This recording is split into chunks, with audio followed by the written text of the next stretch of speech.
Hello everyone, if you're new to my channel, consider liking and subscribing. It will make me feel wonderful if you do that. Thanks. By the way, I also have another Naruto and Luffy fanfiction channel. If you are interested, link is in the description. Legion of the Pirate King Mugiwara no ADHD. With a larger crew come unique challenges and obstacles they must overcome together, including conflicting personalities and different wants and needs to have an enjoyable and sustainable journey. The story covers canon arcs and how they are handled given the expanded roster, but also includes a heavier emphasis on the slice-of-life moments between major arcs at sea. Adios. As the first rays of dawn peak above the horizon, the crew aboard the going shopping take seats around a large table in the dining room as they wait for breakfast. Before joining the others, Jimmy Scoops hands Kaya a neat stack of bills and she quickly pockets the money. They are soon joined by Ninjin, whose cheeks glow bright red. He wheels a serving cart into the dining room, bumping into several chairs on his way to the table. Coming to a stop several feet away, he releases the handles of the cart and waves towards the food, slurring, I made some food." Blinking several times, he places his right hand back on the cart handle as his body attempts to lurch forward out of his control. Rising from his chair, Mary is at the boy's side before the others can react to his drunken behavior. Placing his right arm around Ninjin's shoulders, the former butler leads him gently but firmly to the table. Seeing them approach, Usopp pulls out a chair and pats the seat. "Hey Carrot, why don't you come sit by Captain Usopp?" The boy allows himself to be dropped into the seat by the sheep man and a dreamy smile spreads across his face. You're alright Captain Usopp." Staring blankly at the table before him for a moment, he asks, "Where did I put?" His eyes slowly drag to the right and left, scanning for his plate. "Where did I put my food?" Usopp looks helplessly across the table at Piaman, who rises from his chair and rushes to the cart. He grabs a plate from the second shelf of the cart and loads it with burnt bacon, overcooked sausage patties and rubbery eggs.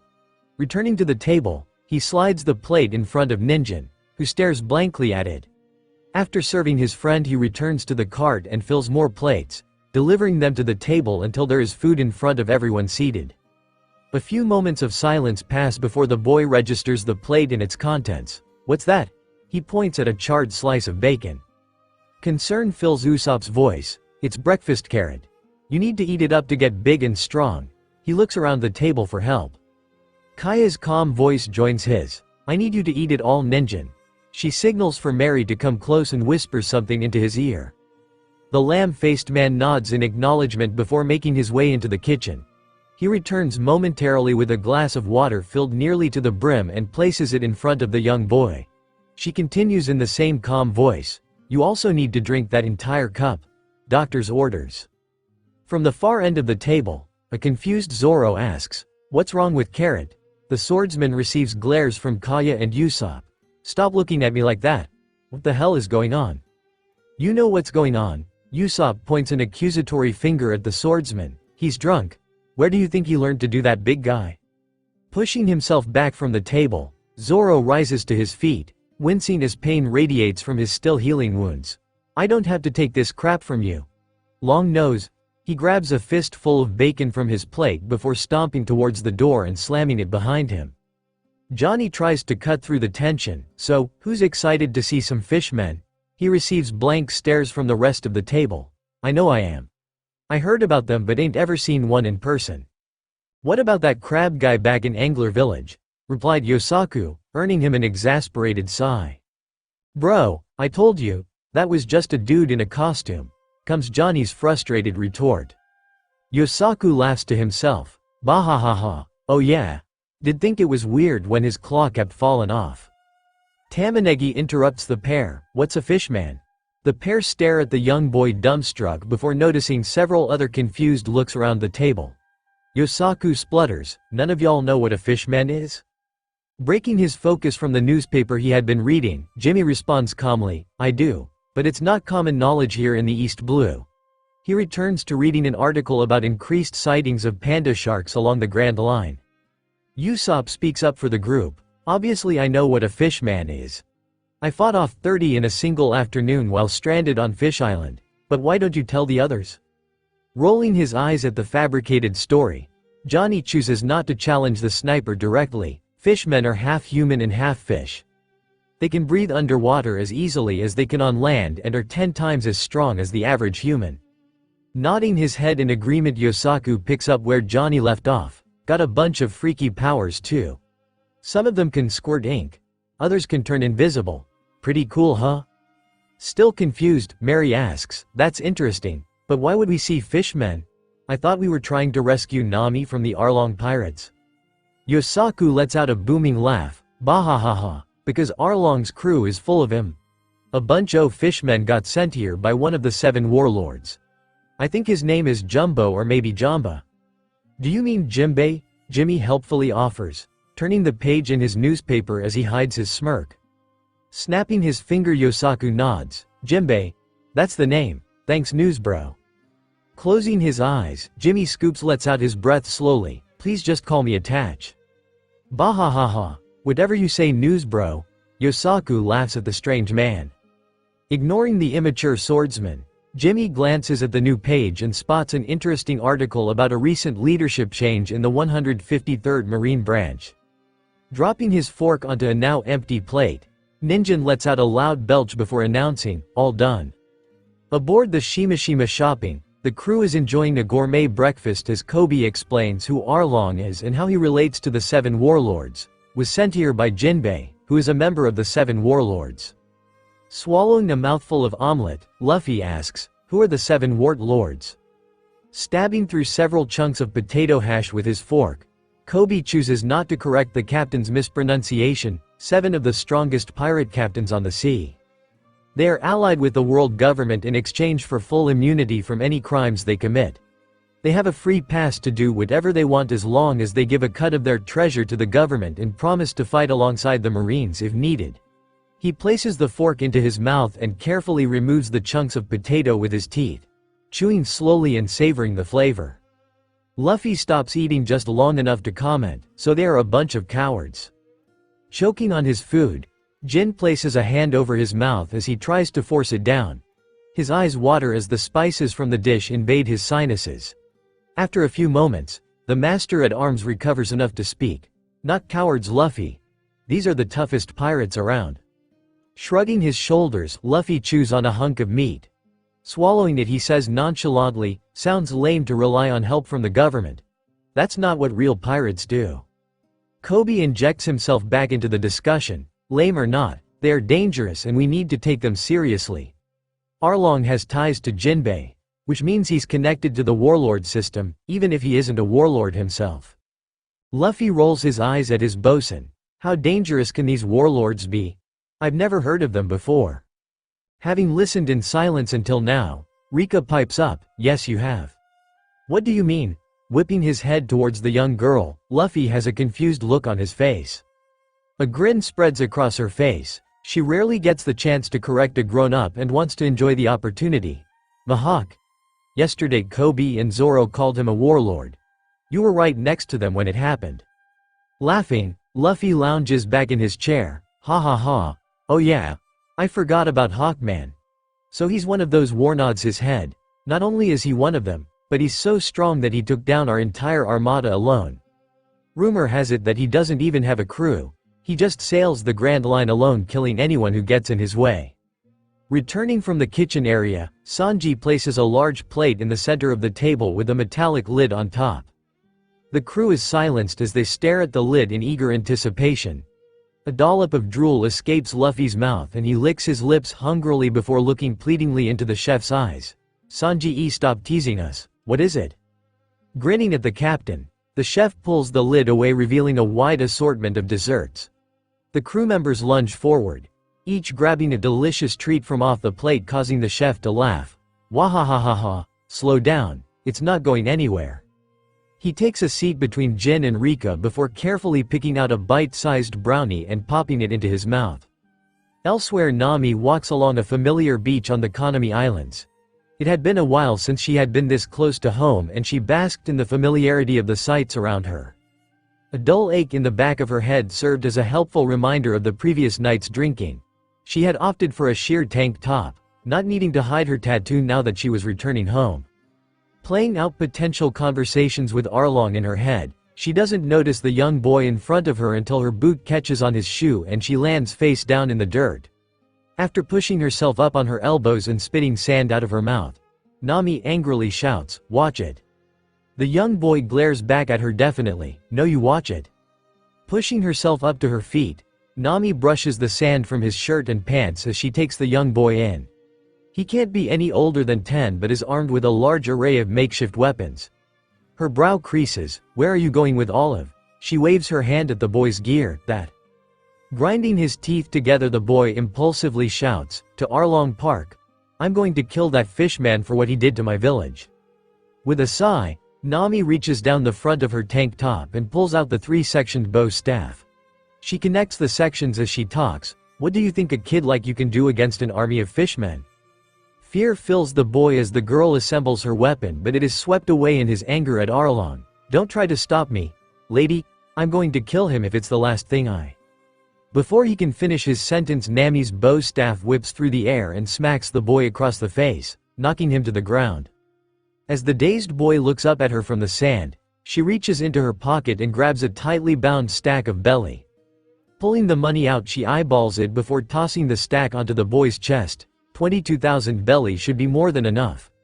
Get out of here and buy yourself something nice. Not waiting for an answer, Nami turns towards Arlong Park and continues on her way. Behind her, the sound of muffled sobbing is intermingled with the crinkling of paper as he shoves the belly into his pocket. Arriving at last at the gate to Arlong Park, Nami knocks twice before a thin fish man opens the door for her. The man is surprised to see her and inflates, forcing spikes to protrude from the holes along his skin. She laughs at his display. Foo, calm down Makuid. It's just me." She walks past the deflating fishman and towards Arlong, who rises from his chair. "How's my favorite human?" The shark man grins as he makes his way to Nami. Laughing at the pirate who towers over her, she closes the gap between the two and places her hands on her hips, putting on a look of mock anger, setting the bar pretty low there, huh boss? Flashing his sharp teeth, the fish man howls with laughter. Shahahahaha. You know I didn't mean it that way. Nami playfully smacks at the pirate's arm, electing another bout of laughter from the shark man. "I know you see all of us humans as the same." She raises her eyebrows mischievously at the massive pirate. "I have a question though." Raising an eyebrow, Arlong peers down at the girl. "Is that so? What do you want to know, little human?" Lacing her fingers together, she places them behind her head as she stares up into the fishman's thin blue eyes. "Are you going to follow through with our deal?" Nodding his head, Arlong replies, "Of course I will. I never lie when it comes to money." Nami grins back. "Good, because I think I might have the full amount ready." "Oh, you sure have been a busy little thief." The shark man leans back and laughs again. Shahahahaha. Bring me the money tonight, and if it's all there I'll fulfill my end of the bargain. Until then, let's welcome back our navigator in style.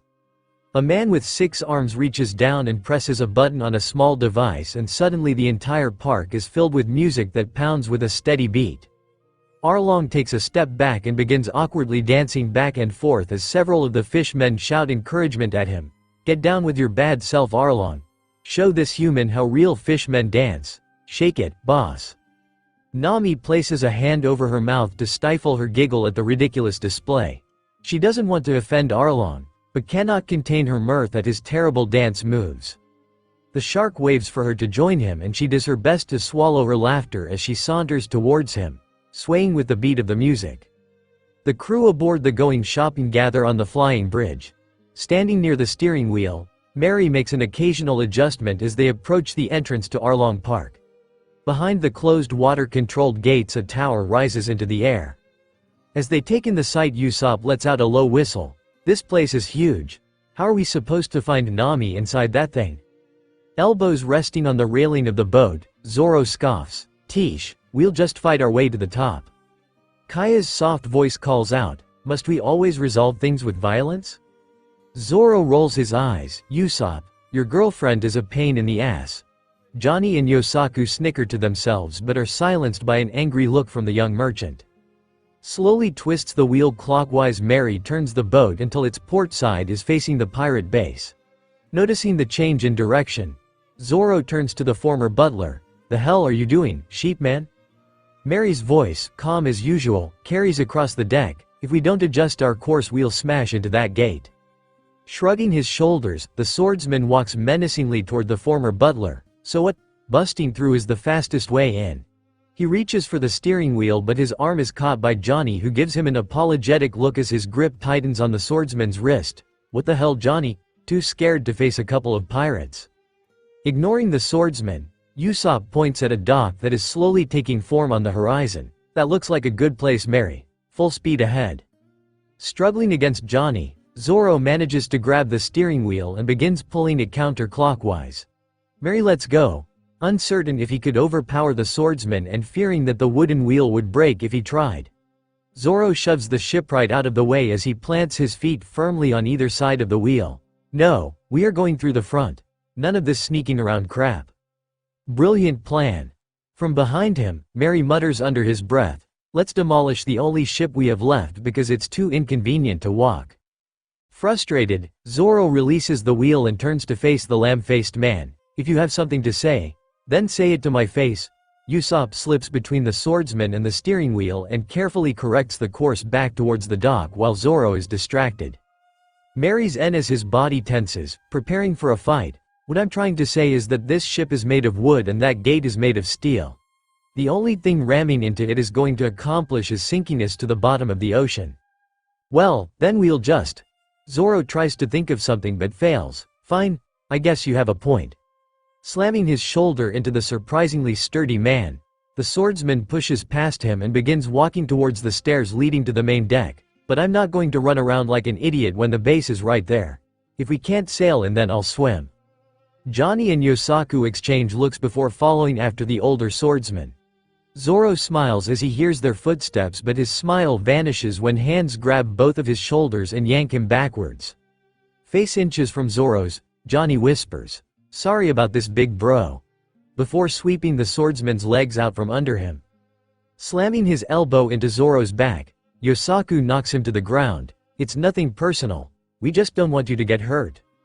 From behind the swordsman he hears the movement of feet before a scratchy rope binds his hands and feet together. Rolling onto his back, he catches sight of Piemon and Tamanegi, who are holding the length of rope as they close in on him, binding his arms and legs. He struggles against the rope. "I'll kill you, eh?" A rag is shoved into his mouth, silencing his threat. Bending down, Johnny looks into Zoro's hate-filled eyes. "It's for your own good, big bro." Grabbing the struggling swordsman, he drags him to the mast and using the remaining rope ties him to it. As the boat continues towards the dock, Usopp allows Mary to resume steering and makes his way down to the main deck before climbing to the top of the forward crow's nest so that he can get a better view. Placing his hand over his eyes to shield against the sun, he spots 3 men who have fish-like characteristics standing at the dock.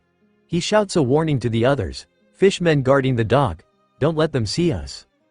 Nodding in affirmation, Mary turns the wheel clockwise, steering the boat further out over the ocean to avoid being spotted. Once they have passed the dock, he spins the wheel counterclockwise, aiming the ship at the shore as he prepares to dock the ship along the beach. It wouldn't be as secure as tying it to the docks, but if he let out the anchor he was reasonably certain that he could stop the boat from drifting away. A few minutes later the ship arrives and the crew prepares to disembark. The shipwright chooses to stay behind to protect the boat and ensure that it doesn't drift away. Before the group leaves, Mary hands earpiece Den Den Mushi to Johnny, Kaya and Usopp before placing the last earpiece into his left ear. "These will let us stay in contact if you get separated." The others insert the snails into their ears. Satisfied with his snail's placement, Johnny, with help from Yosaku, unties Zoro from the mast. The pair carry him on their shoulders as he squirms against them helplessly. The group departs the boat and wades through waist-deep water until they arrive on the shore. As the others dry their clothing, Usopp looks around until he spots a cluster of buildings nearby. He points towards them. "We should see if anybody there can help us find Nami." The others nod in agreement and set out towards Gosa village. The group arrives as the last few drops of the salty seawater drip from their clothes. The first thing that the group notices are the buildings, which are mysteriously upside down. Roofs are caved in as they are compressed by pressure from the weight they are trying to support. Many of the homes have broken windows and are missing large chunks of stucco from their exterior. Ninjin is the first to break the silence, still somewhat drunk but beginning to sober up. How did that happen? He giggles to himself as a small hiccup escapes his lips. Equally confused and worried for whoever lived in this village, Kaya pressed the shell on her den mushi, unmuting herself. Mary, we have a situation. I'm going to need you to get my medical supplies ready and pull some of the extra mattresses out of storage. There is silence for several moments before Mary's voice comes through the small snails in Johnny, Kaya and Usopp's ears. How many should I prepare for? Looking around for any signs of life, Kaya cautiously says, we don't know for certain yet. All let you know is Sue. She is cut off by a booming sound from the group's left. They turn to see the three fishmen that had previously been at the dock walking towards them. One of the fishmen, with long thin fins protruding from his forearms, had slammed his fist into the wall of a building, causing the noise that had caught the crew's attention. The other two cracked their knuckles as they casually marched towards the group. The largest of the three shouts, well, what have we here? It looks like you were right about a boat coming this way, take. The smallest member of the trio with a fin protruding from his head nods vigorously. Great, let's round them up and bring them back to base quickly. The boss is playing my favorite song and you know I hate to miss a party. The final member says in a commanding voice, enough chat out of both of you, round them up so we can get out of here. That's an order. He folds his arms across his chest, fins facing towards the crew and stops walking as his companions charge towards the group. Mary's concerned voice cuts through the snails. I missed some of that. Can you repeat, Miss Kaya? Kate thinks quickly, sorry, can't talk, bye Mary. Pressing on the shell she again mutes herself before shouting, run. The girl's voice snaps the group out of their shock and the crew scatter as the pair of fishmen pick up speed trying to chase them down. The leader of the fishmen laughs as he watches his underlings puzzling over who to follow. She. Get him, boys. Hiding behind a nearby building, Jimmy Scoops pulls out his camera and begins snapping pictures of the fishmen trio. Johnny and Yosaku are chased by the fishman who had been called Take, still carrying Zoro. As they round a corner, they toss the swordsman into an alley and shout, good luck big bro, before darting down another street. Zoro squirms on the ground, unable to move more than his fingers and toes. His eyes are filled with rage and the gag in his mouth muffles his swearing. IU in ILAOU. Chow, Kaya, Usopp and the kids race down the main street, followed by the large fishman who is beginning to gain on them. Realizing that they won't be able to escape on foot, Usopp turns to face the charging fishman and pulls out his slingshot. Placing a black and white pellet into the pad, he aims, pepper star, with a snap the projectile is released, hitting the fishman's chest. The ball bursts open releasing a cloud of pepper which causes the fishman to stop moving as he begins coughing violently. Glancing over his shoulder he notices that the others have stopped. Get out of here. I can only hold him off for so long. The rest of the group nods and Kaya grabs hold of Ninjin and Piimon's hands as they turn down an alley. Breathing heavily, Usopp pulls a gray pellet from his satchel and loads it into his slingshot. His eyes remain fixed on the fishman in front of him who has stopped coughing and is now walking towards him with a dangerous grin on his face. Neat trick, but it won't work a second time. You sure about that? Usopp pulls back the rubber bands of the slingshot, smoke star. Aiming at the ground in front of the fishman he fires the pellet, which explodes into a cloud of smoke, obstructing the fishman's view. Taking advantage of the distraction, Usopp darts down an alley in the opposite direction of his friends and whistles loudly. Overhear big ghoul from the fishman followed by the pounding of feet against the sand as he slips out of the alley onto another major street. Looking over his shoulder searching for the fishman who is chasing him, Usopp fails to notice a young boy standing in the middle of the road until he trips over him, landing in a heap on the ground. Brandishing a kitchen knife, the boy charges toward Usopp. Take this fishman. He stabs the blade downwards but Usopp rolls out of the way in time to avoid the attack and leaps to his feet. Confused and a little frightened he shouts, "Why are you attacking me? I'm not a fishman." The boy points at Usopp's nose. "Yes you are. You are a swordfish. Don't lie to em." A pan comes crashing down on the boy's head and he drops to the ground unconscious as a woman with short blue hair reveals her presence. The woman turns her attention to Usopp. No time to explain. Hide, she points at an alley next to them as she keeps her eye on the street, watching for a sign of the rampaging fishman. Not needing to be told twice, Usopp scrambles down the alleyway. Breathing heavily, he waits until the coast is clear. From his position, he hears the pounding of feet on the street that slow down and finally stops near the blue-haired girl. The rough voice of the fishman hits his ears. "Did you see a guy with a long nose around here?" The lighter voice of the woman responds, "Sure did. He took off that way." Usopp's heart sinks. She'd set me up. He is about to flee when he hears the thumping of the fishman's steps fading into the distance. After a minute, the girl's voice calls out, "You can come out now, long nose, he's gone." Stepping out from around the corner, Usopp approaches the girl and says with a shaky voice, Thanks. Who are you?" Picking the still unconscious boy off the ground and tossing him over her shoulder, she winks at the sniper. "You'll have to follow me to find out." She turns and begins walking in the opposite direction of the retreating fishman. Nodding his head, Usopp presses the shell of his ear. Den Mushi, everybody okay? It takes a moment before the familiar voice of Kaya responds, "Yeah. We're on the north side of town. Haven't seen any fishmen since we split up." She is quickly followed up by Johnny's deeper voice, "We good. Lost track of big bro Zoro, but he can handle himself. Grabbed news bro before the fish guys got him and are heading north as well." Usopp follows after the blue-haired girl, "Good. A couple of new friends and I are headed that way too. We'll be at your location shortly." "Who are you talking to?" The girl turns towards Usopp, a confused look on her face. Pressing the shell to mute himself, Usopp responds, "The rest of my crew, they are spread across town. We should meet up with them shortly." "Huh, I thought you were here alone." She shrugs her shoulders before continuing towards the safety of Kokoyashi village. Meanwhile at Arlong Park, a still bound and gagged Zoro is unceremoniously deposited by Take in front of Arlong. The shark man stares down at the writhing man before looking questioningly at the pair in front of him. "What's this, Karubi, and what happened to Shiyoyaki?" Take bends down and removes the swordsman's gag as Karubi explains, "We found him in Goza village. He was with a group that I didn't recognize. Shiyoyaki is trying to track down the others, but I figured bringing him here might get us some answers about what they're up to." Nodding his head, Arlong stares at Zoro, who has rolled onto his back and is glaring at him. "What brought you to our island?" The green-haired man attempts to sit up, but the ropes halt his progress and he slumps back down. Trying to get the taste of the gag out of his mouth, Zoro spits to his side before saying in an irritated voice, "Heard a bunch of fish-faced freaks were here. Wanted to see for myself." Roaring with laughter, Arlong rises to his feet, towering above the swordsman. "Shahahahaha. This guy has spirit." Bending down, he places his webbed hands on his knees as he looks closely at the bound man. "I bet he'll fetch a good price." Zoro sucks snot into his mouth before spitting a loogie into the air that lands on Arlong's chin. "Bet you'll fetch a good price at the fish market."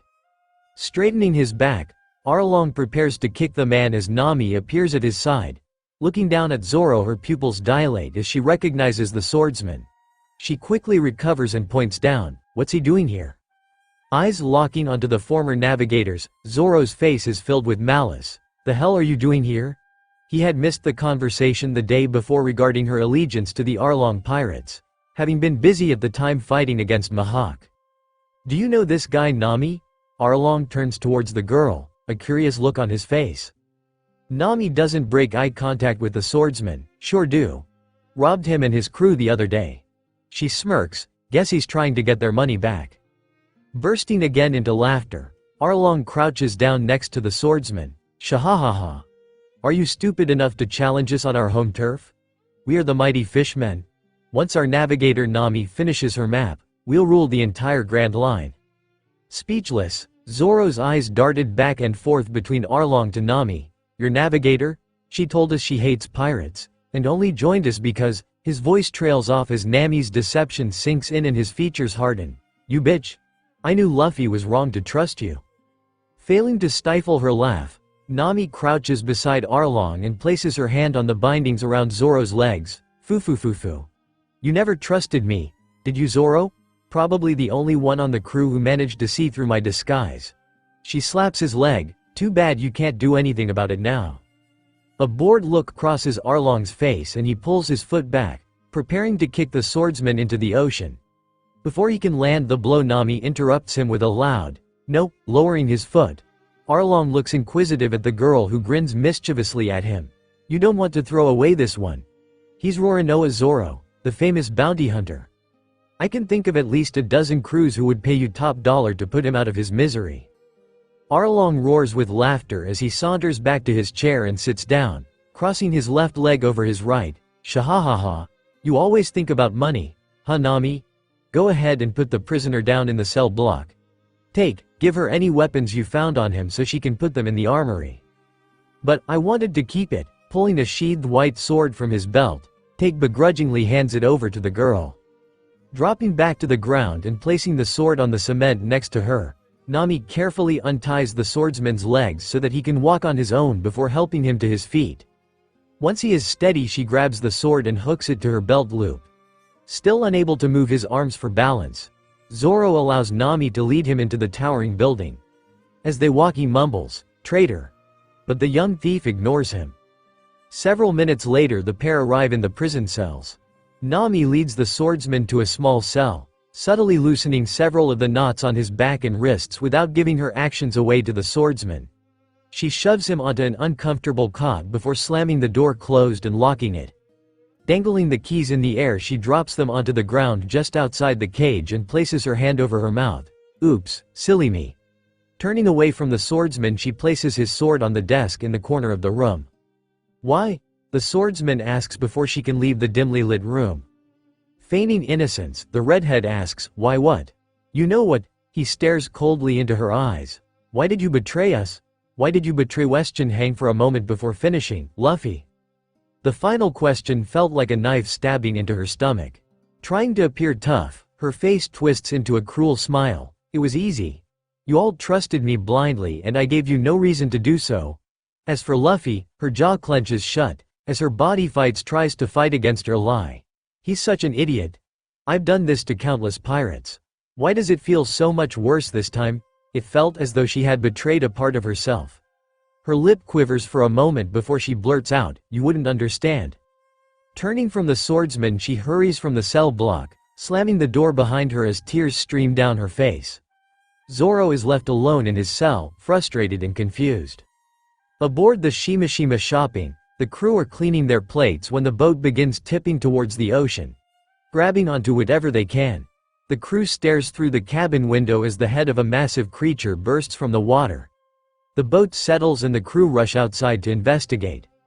The creature has two massive horns protruding from its head and a ring hanging from its nose. Its facial features vaguely resemble those of a cow. Luffy laughs as he points at the ridiculous creature. Shi, what the heck is that thing? Sanji studies the creature for a moment. It's called a sea cow. They are a delicacy on the Grand Line. But what is one doing out here?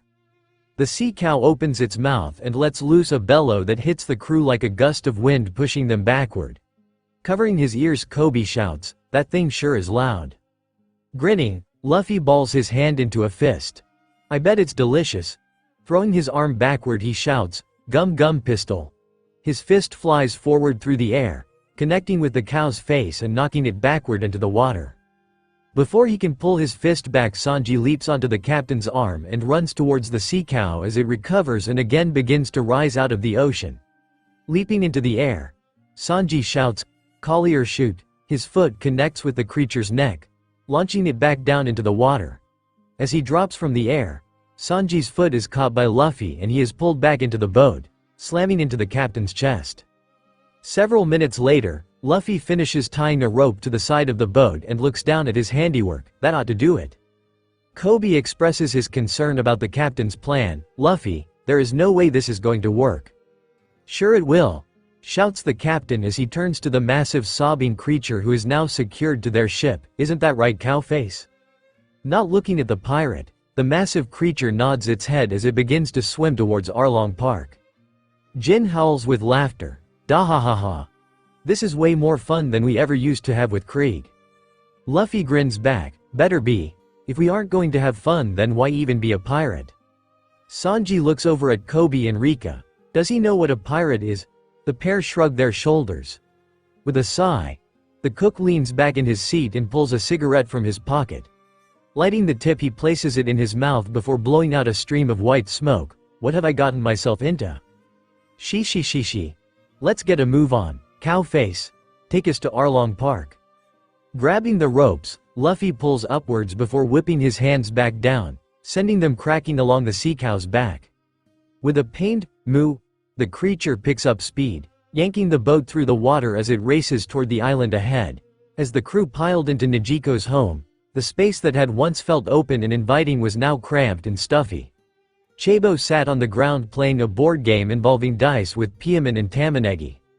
Occasionally a cheer would go up from the group as one of the players landed on an interesting spot. Usopp sat at the dining table next to Kaya. The pair held hands just out of sight underneath the table. Across from them sat Nejiko, hands folded beneath her chin as her eyes scanned the group trying to determine if she could trust them. Johnny and Yosaku stood guard at either side of the door. They weren't certain what they were guarding against, but it had felt like the right thing to do when they had arrived. Neither was willing to be the first to take a more comfortable spot, and as a result, they stood rigidly at attention, serving little purpose other than tiring their legs. Ninjin wandered through the kitchen.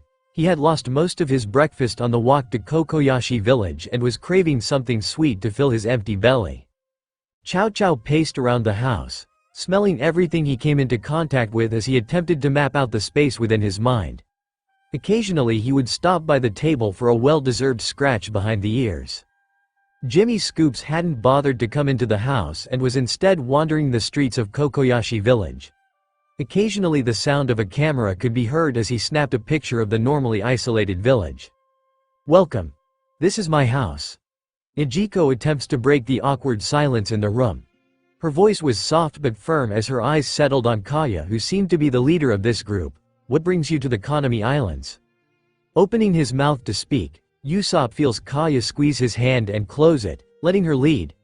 Kaya smiled back at Nejiko, hoping to ease the tension that had been building since they had arrived. "We are looking for a friend of ours who went missing." "Missing, eh?"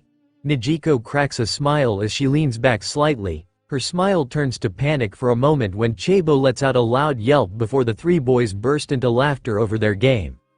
Returning her attention to the group, she asks, "What makes you think they ended up way out here?" Lacing her fingers with Usopp's, Kaya squeezes his hand and the sniper squeezes back in reassurance. She showed a lot of interest in a wanted poster of Arlong the last time any of us saw her. From the doorway, Johnny chuckles, "Heh, you can say that again. Nami was real obsessed with TH." Nejiko's eyes grow wide the moment Nami's name is mentioned and she unfolds her arms as she cuts off the man at the door. "Did you say Nami?" A confused look crosses Johnny's face. "Yeah, why? Who's she to you?" Pushing back from the table, Nejiko's body enters fight or flight mode as she prepares to dart for the nearest exit. She shook her head, not yet ready to give anything away until she was certain she could trust this group. "Look, it doesn't matter what she is to me. What do you want with Nami?"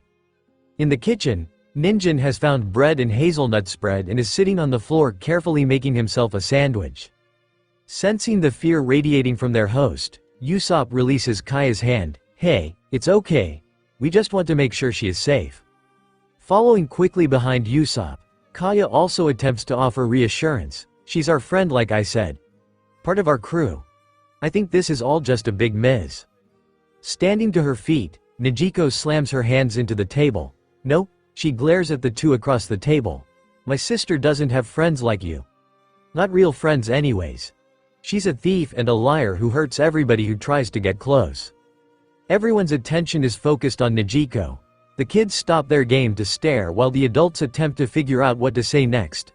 Kaya nods her head slowly. "So, she's your sister.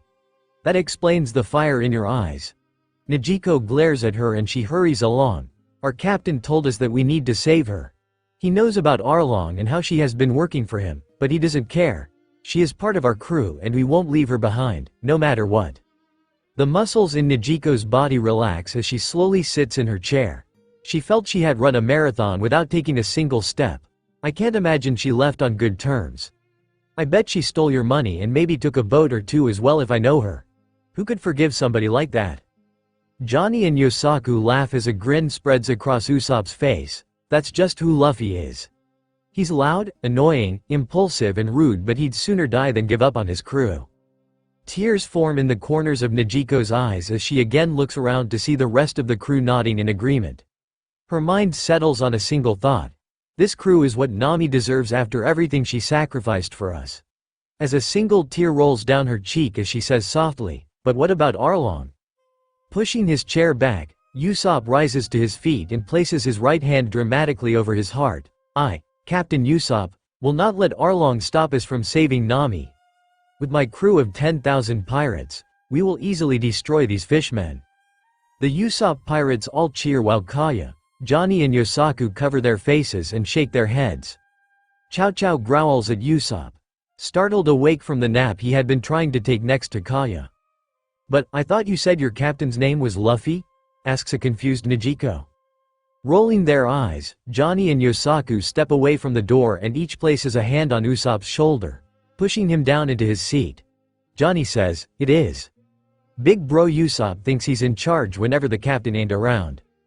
Allowing her hand to drift to her mouth, Kaya covers a giggle as Usopp's face turns bright red. "Foo foo foo foo foo. Anyway, don't worry about the fishmen. When the captain gets here with the rest of the crew, we'll come up with a plan to deal with them." As the kids resume their game, Najiko glances at Chabo before returning her gaze to the group around the table.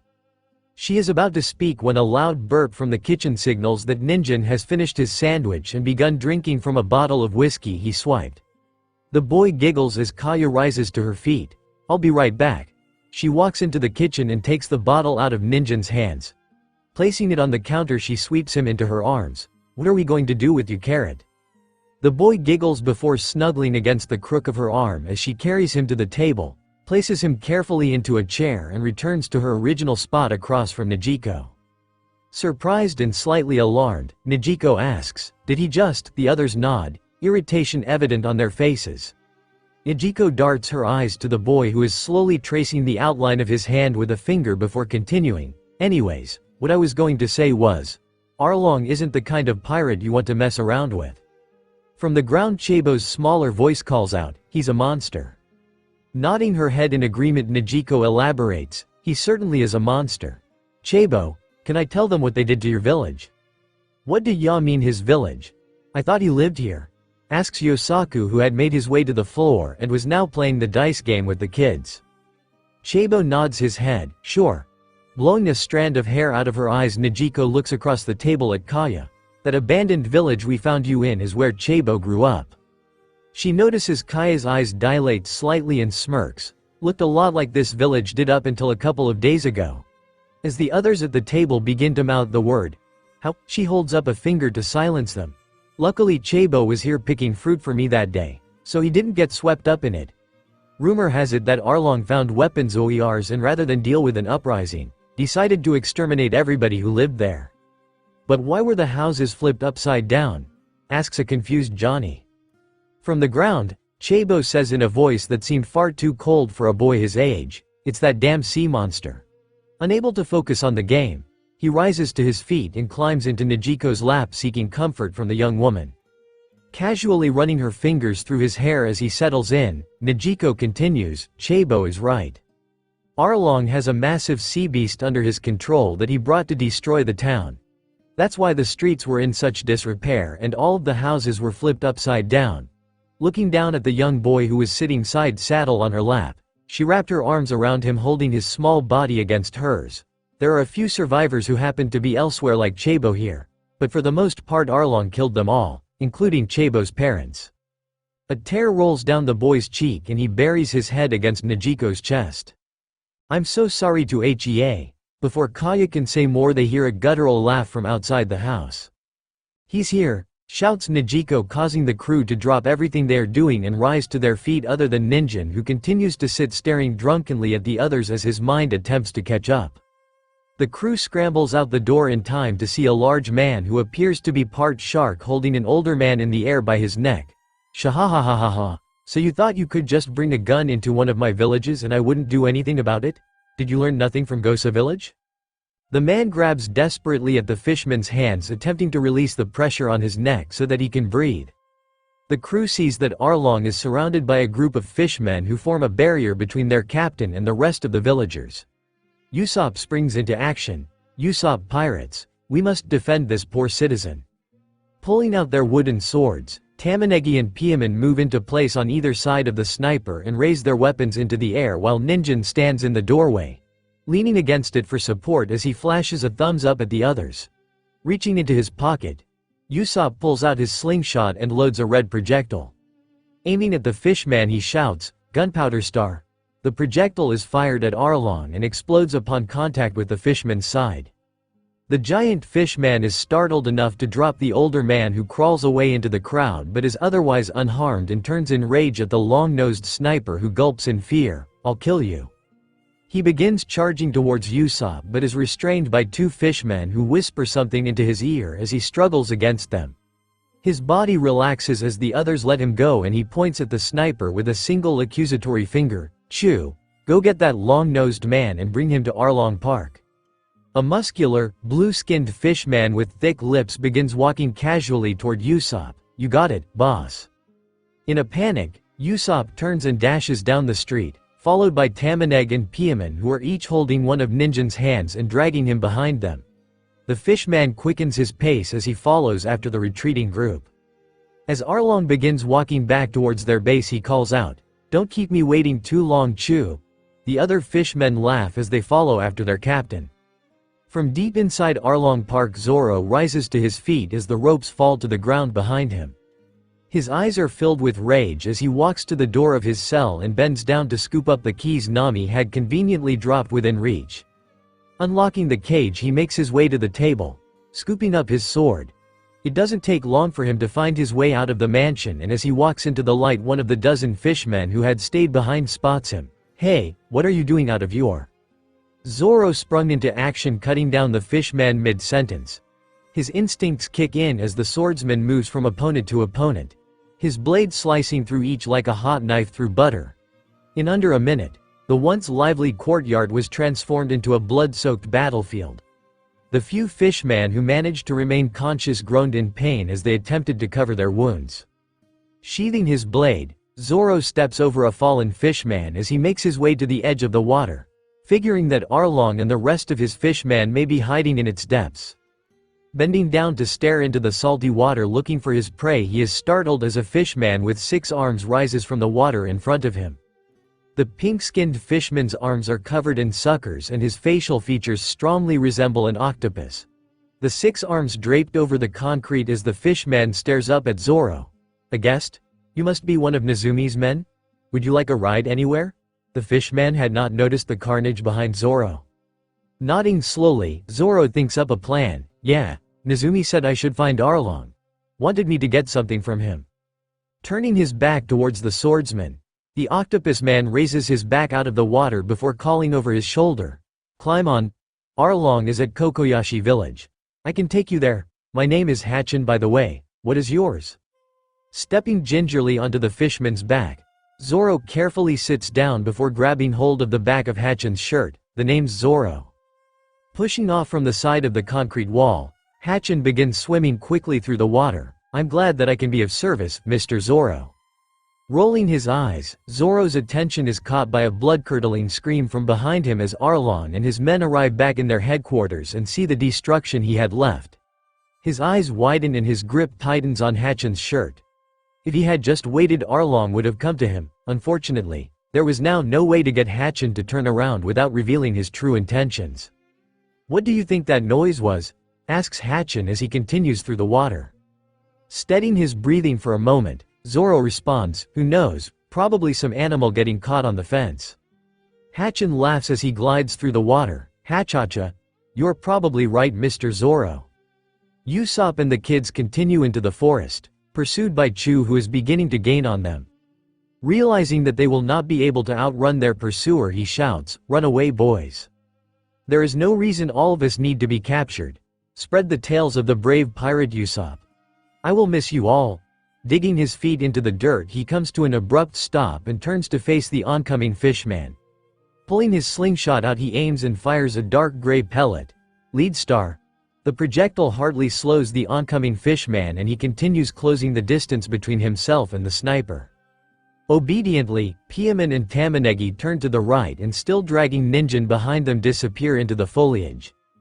As soon as they are safely out of sight, they stop and find a place to hide behind a tree that will allow them to spy on the confrontation between Usopp and Chu. As the Chu's fist slams into the sniper's face, Pieman winces and Tamanegi slaps his hands over his eyes, peeking carefully between his fingers. A moment later, Usopp is scooped off the ground and flung over the fishman's shoulder. His job done, Chu makes his way back towards Arlong Park. Behind him, the Usopp pirates follow at a safe distance. Due to the slower pace, they allow Ninjin to walk on his own, supported by his friends. A heated argument is taking place back in Arlong Park. She brought that swordsman here on purpose. She knew what he would do to our men if he escaped. I bet she even helped him get out of his cell. A large gray fishman wearing a dark blue GI with a black belt points accusingly at Nami. She glares back at him as an inferno rages inside of her. Sue Karubi, it's not my fault that crazy samurai tried to hunt me down. She takes a step towards him, forcing his finger into her chest and screams into his face. Maybe if you didn't have such high bounties he'd have left us alone. But no, you just can't do anything without making a scene. From next to the pair, Arlong shouts, "Silence!" They both turn to look at the large fishman as he rises from his chair. I don't care who brought him or how he got out. How did a single human manage to defeat this many fishmen? He spreads his arms wide at the carnage that Zoro had left in his wake. The injured pirates had been taken to the infirmary, but the blood from their battle against the swordsman remained behind. Nami tries to explain again. I told you, he's not just an ordinary human. He's Roro. Enough, snaps Arlong, cutting the girl off. His blue eyes bore into hers. I don't care who he is. No human should be able to do what he did. They are interrupted by a knock at the door, which is quickly answered by the Makuid. A moment later, Chu enters the courtyard dragging a scared-looking Usopp behind him. The sniper's fingers drag along the ground as he desperately attempts to stop the fishman's progress, to no avail. Out of view of the courtyard, Pieman and Tamanegi pull a struggling Ninjin up into a nearby tree so that they can discreetly watch what is happening. Dropping Usopp onto the concrete and placing his foot onto the sniper's back to prevent him from escaping, Chu asks, what happened here? Karubi again points accusingly at Nami. Her swordsman friend escaped and took out a dozen of our crewmates. Glaring back at Karubi, she shouts, I've told you a dozen times he's not my furry. Her words are cut off as she hears Usopp's familiar grunts coming from beneath Chu. She turns to face the sniper as a knot grows in her stomach. Chu, who is this? Chu shrugs his shoulders. Some villager who thought it was a good idea to attack the boss. He presses his foot against the sniper's back, eliciting a painful groan. Doesn't look like any villager I've seen, replies Karubi as he walks towards Chu and squats down to better examine the prisoner. I didn't get a good look back in Kokoyashi village before he ran off, but he doesn't look like he's from around here. Swallowing hard, Nami says hesitantly, that's because he isn't. Arlong laughs again. Shahahahahaha. Another of your friends, Nami. Maybe Karubi is right. Why are all of these people showing up now? Reaching into her waistband, Nami withdraws a knife as she walks towards Chu. It's that idiot captain of theirs. Probably still thinks I'm in his damn crew. She shoves the fishman out of the way and reaching down grabs Usopp by the throat, lifting him to his feet. I think it's time I sent him a clear message of who I work for. Releasing her grip on Usopp's neck, she drops her hand and places it on his chest. She pushes him across the concrete, forcing him to walk backward until he is a step away from falling into the water. His eyes go wide as she drives the dagger towards him. Usopp slowly looks down and watches a pool of blood form below the navigator's hand and spread across his shirt. He looks back and lets out a small whimper. Why? The hand on his chest pushes him backward into the water. As he sinks below the surface, he stares in wide-eyed shock at Nami, who meets his gaze for a moment before turning and walking back towards Arlong. Dropping the knife to the ground, Nami doesn't bother to look at the other fishmen as she makes her way towards the towering structure behind Arlong. That enough to prove my loyalty? Roaring with laughter, Arlong turns on Karubi. Shahahahaha. She's got you there, Karubi. I knew Nami was one of us. Karubi nods mechanically, his eyes glued to the pool of blood at the edge of the water. Guess so. As the boat races towards Arlong Park, dragged through the water by the terrified-looking sea cow, Luffy stands on the bow of the small craft. Arms stretched into the air above his head, he lets out a primal scream as he feels the adrenaline course through his body. Beside him, Kobe grips tightly to the railing as his eyes dart from side to side looking for land. Sanji sits casually in the back of the boat, puffing on a cigarette, not reacting to the rapidly moving craft. Jin sits on his right, arms crossed in front of his chest and a stern look on his face. He felt motion sick but refused to acknowledge it out of fear of being viewed as a weakling. On Sanji's left sat Rika's, whose arms were also in the air. She let out an unintelligible scream of joy each time the waves slapped against the hull of the ship, sending a spray of foam onto the deck. Pointing ahead, Kobe shouts excitedly, "There it is! That's got to be Arlong Park." "Wahoo!" shouted Luffy as he leaned forward, his body hovering dangerously over the edge of the water. Kobe's outstretched hand snakes down and grabs hold of the back of the captain's shirt, preventing him from falling into the water. Putting out his cigarette, Sanji casually tosses it over his shoulder into the ocean as he crosses his right leg over his left knee. Finally, "I thought that beast was supposed to be fast." Jin opened his mouth to respond, but his stomach did a flip as the ship jumped over a wave and he snapped his lips closed to avoid making a mess on the deck. As the tower came fully into view, Luffy excitedly, "It's huge! This is going to be awesome!" From behind him, Sanji scoffed, "Tisk! Don't forget we're here to rescue Nami, not mess around in some castle." The ship seemed to be gliding on the surface of the water and the sea cow realized he would need to stop soon or risk crashing into the wall around the base. Just as they were about to arrive at the front gates, the massive beast dove into the water, yanking the front of the boat forward so that the boat touched the water as the back of the ship kicked into the air. Realizing that the boat was still attached and about to be dragged under the water, the sea cow flicked its massive tail out of the water, slapping it against the keel of the boat. The ropes, pulled tight by the initial dive, snapped under the force of the blow and the boat was flung into the air, passing over the top of the massive building. From the Arlong Park courtyard, the fishmen stare up in wonder as the boat hurls through the air past their base and towards the forest behind it. Aboard the boat, Kobe holds tightly to the ship's railing with his right hand as his left hand tightly squeezes the wrist of the captain, who is laughing like a maniac. Sanji has pressed his feet against the seat opposite him to brace his body and his left arm is across Rika's waist, acting like a makeshift seatbelt to keep her from flying free from the ship. Beside him, Jin is hanging onto the railing with both hands as he unloads vomit over the side, unable to hold it in any longer. As the ship reaches its apex, it begins to drop towards the densely wooded forest below. The first thing it connects with is the top branches of a particularly tall tree, which slows its descent slightly. It continues to move forward at a rapid pace, and collides with the top of a smaller tree, knocking free sticks and leaves that fall to the ground below. Walking through the woods, trying to find his way back to Arlong Park, Zoro hears a noise heading his direction from the south. He turns in time to see a ship smashing through trees less than 100 feet behind him as it careens toward him. He can see Luffy and Kobe standing at the front of the boat as Rina is in the back, flanked by two vaguely familiar men. "Oh she." Before the words can fully make their way out of his mouth, the ship slams into him, pushing him through the trees. As branches slap against his back, he silently curses his captain. The ship continues to lose speed with eventually, it comes to a stop, dropping to the ground below. As soon as the keel hits the ground, it drops free from the ship and the rest of the vessel follows suit, as pieces of the broken vessel fall into a heap. Climbing free from the wreckage, the crew makes their way safely to the ground when Luffy notices Zoro on the ground. "Zoro, why didn't you tell us you needed a ride?" Rising to his feet, the swordsman stumbles to the side before catching himself against a nearby tree. His breathing is ragged as he slowly stares up into Luffy's eyes.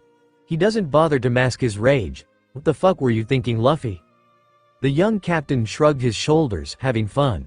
Striking a match and placing a new cigarette into his mouth, Sanji takes a slow drag and lets out a stream of smoke. "Captain, you know this mosshead?" Rushing forward, Rika rushes towards Zoro and wraps her arms around his right leg, earning herself a gentle pat on top of the head from the older swordsman. "Sensei, you should have seen it. Kobe and I beat up so many pirates. We were amazing." Kobe holds his head as he tries to figure out why there is a sharp ringing in his ear. "We sure did. I beat up more, of course." Sticking her tongue out at the older boy, Rika releases Zoro's leg. "That's because you started early, you cheater." Shrugging his shoulders, Kobe replies, "Not my fault you got stuck with that weirdo jam." A smile lights up Rika's face. I forgot to count Jam. That means I fought as many as you did. Kobe grins. Well, how about, I get it. You both did great. The older swordsman interrupts them. He shifts his attention back towards Luffy. What do we do now, Captain? Placing his thumb and index finger under his chin, Luffy scrunches up his face. I guess we kick Arlong's ass and rescue Nami. Grinning, Zoro nods. That's more like it. Let's teach those fishmen a. He is interrupted by the sound of Ninjin, Pieman and Tamanegi bursting from the trees. Tears streaming down Pieman's face as he shouts, he's dead. Bawling as hard as his friend Tamanegi follows up, she killed him. Swaying now that the other two have stopped supporting him, Ninjin mumbles, did stabbing in a chest. His eyes drift around lazily, unable to focus on a single point as he falls backward onto the ground. Who's dead and who killed them? Came Kobe's concerned voice. Finally making his way out of the wreckage, Jin wipes the vomit from his chin before joining the others on the ground. Usopp's dead. Pieman and Tamanegi speak in unison. From the ground, Ninjin says a few seconds later, Usopp. He hiccups before laying down to rest his head on the soft grass behind him. Eyes wide, Luffy walks towards the boys and bends down so that he is closer to their level. Who killed Usopp? Tamanegi sniffles. It was Nami. He again bursts into tears. Placing his arms around the two standing boys, Luffy pulls them tightly against his chest. We'll figure this out, I promise. Nami wouldn't do something like that. She's part of our crew. There has to be an explanation. He didn't believe the words even as he said them, but at the moment Luffy knew that he needed to comfort these children. I'm bored. Laying down on the grass, Luffy stares at the clouds drifting across the sky above. Can we beat up Arlong already? Zoro lays down beside the captain and tries to stifle a yawn. That's what I tried telling the others earlier, but nobody wanted to listen. A loud belch escapes Ninjin, sending the captain into a fit of laughter. She, what's gotten into him? Rolling his eyes, Tamanegi mutters, a bunch of booze. The sound of leaves crunching calls the group's attention and both Luffy and Zoro sit up to see who is approaching them. Stepping through the forest's shadows and into the light, the group sees Nami. Bow staff held in her right hand and on her left a black glove, pressed against her hip. She stares angrily at the group for a moment before shouting, what in the hell are you all doing here? Hey Nami, shouts a cheerful Luffy who leaps to his feet. Before he can walk to her, he is stopped by Zoro who has also gotten off the ground and is tightly gripping his shoulder. He tries to brush off the swordsman's hand as he glares at him. Knock it off, Zoro. Taking a cue from her sensei, Rika draws both swords and does her best to look intimidating. Kobe's hand wraps around the handle of his club as he studies the navigator's movements. Tamanegi and Pieman drag Ninjin with them as they hide behind the pair, scared of what she would do to them. From beside the younger crew members, Sanji breaks into a broad smile. Nami, you look as lovely as ever. He clasps his hands together into the shape of a heart and presses it against his chest, causing Nami to roll her eyes and shift her attention back to Luffy. Continuing to glare, she shouts, I said, what are you doing here, Straw Hat? What part of me kicking the shit out of Johnny and Yosaku while stealing your golden ship made you think it was a good idea to follow me? Nodding along with her, Luffy waits until she is finished talking. I don't care about any of that. You're part of our crew and we're here to rescue you from Arlong. Filled with rage she yells back, what do you mean you don't care? You can't just decide to ignore me because it's inconvenient? She points her gloved finger at the tattoo on her arm. Do you see this, Luffy? This means I'm part of the Arlong pirates? I won't hesitate to kill any one of you if you try to cross him. Releasing Luffy's shoulder, Zoro reaches down and draws his blade as he begins to charge toward Nami. How dare you threaten our crew? Before he can reach her, Sanji slides in front of him, having leapt into action as soon as Zoro starts moving. Hands in his pockets, he glares at the swordsman as he stands between him and his intended victim. Knock it off, Moss Head. Try and make me curly brows. Zoro lifts his sword above his head but is intercepted by Jin's tonfa before he can strike. A grunt escapes his lips and he shouts, damn it, raccoon eyes, not you too. Continuing to hold pressure with his tonfa to prevent the attack, Jin says calmly, I can't let you hurt Sanji. Realizing that he is outmatched, Zoro releases the handle of his sword, allowing it to drop to the ground beside him. A look of hatred is directed at Sanji. You're lucky your boyfriend was here to save you. From behind Sanji comes an angry scream. I don't need to be saved, Blondie. I'm part of the Arlong pirates. Nami shifts her focus back to Luffy. Go away. Take your damn ship and get out of here, Straw Hat. I'm sick of you following me around like a lost puppy. The only reason I joined your stupid crew was so I could steal from you. I am not one of you, so leave me alone. She screams the last words at the top of her lungs and the sound reverberates off the surrounding trees, echoing them back in waves. No, replies Luffy, who lowers himself down until he is again lying on the ground.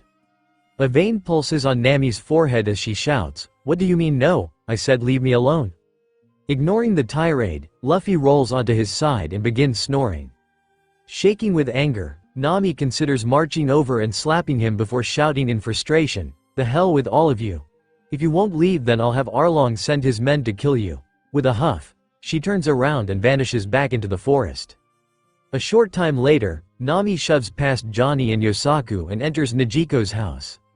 The others try to greet her, but she points at the door and shouts, "Get out, now!"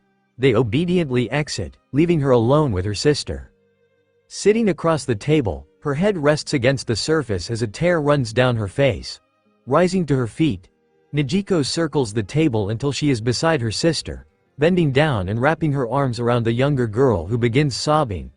Running her fingers through her orange hair, the older girl says softly, "You know they are good people, right, Nami?" Lifting her head off the table, Nami turns to her older sister and returns the hug, tears dripping onto the older girl's shoulder. Eventually, she calms enough to mumble, "That makes it harder." Nodding her head, the older girl responds, "I know, but they made you happy, Nami." Pulling back from the embrace, Nami ran her right hand across her face, wiping away the tears. She tries to put on a serious expression despite her watery eyes. "So what if they do? I'm an Arlong pirate."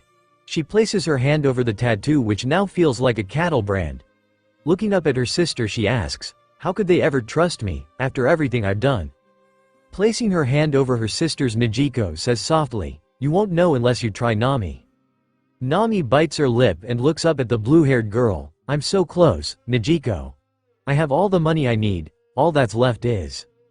Placing a finger over the girl's lips to silence, Nejiko smiles at her. "You've done so much.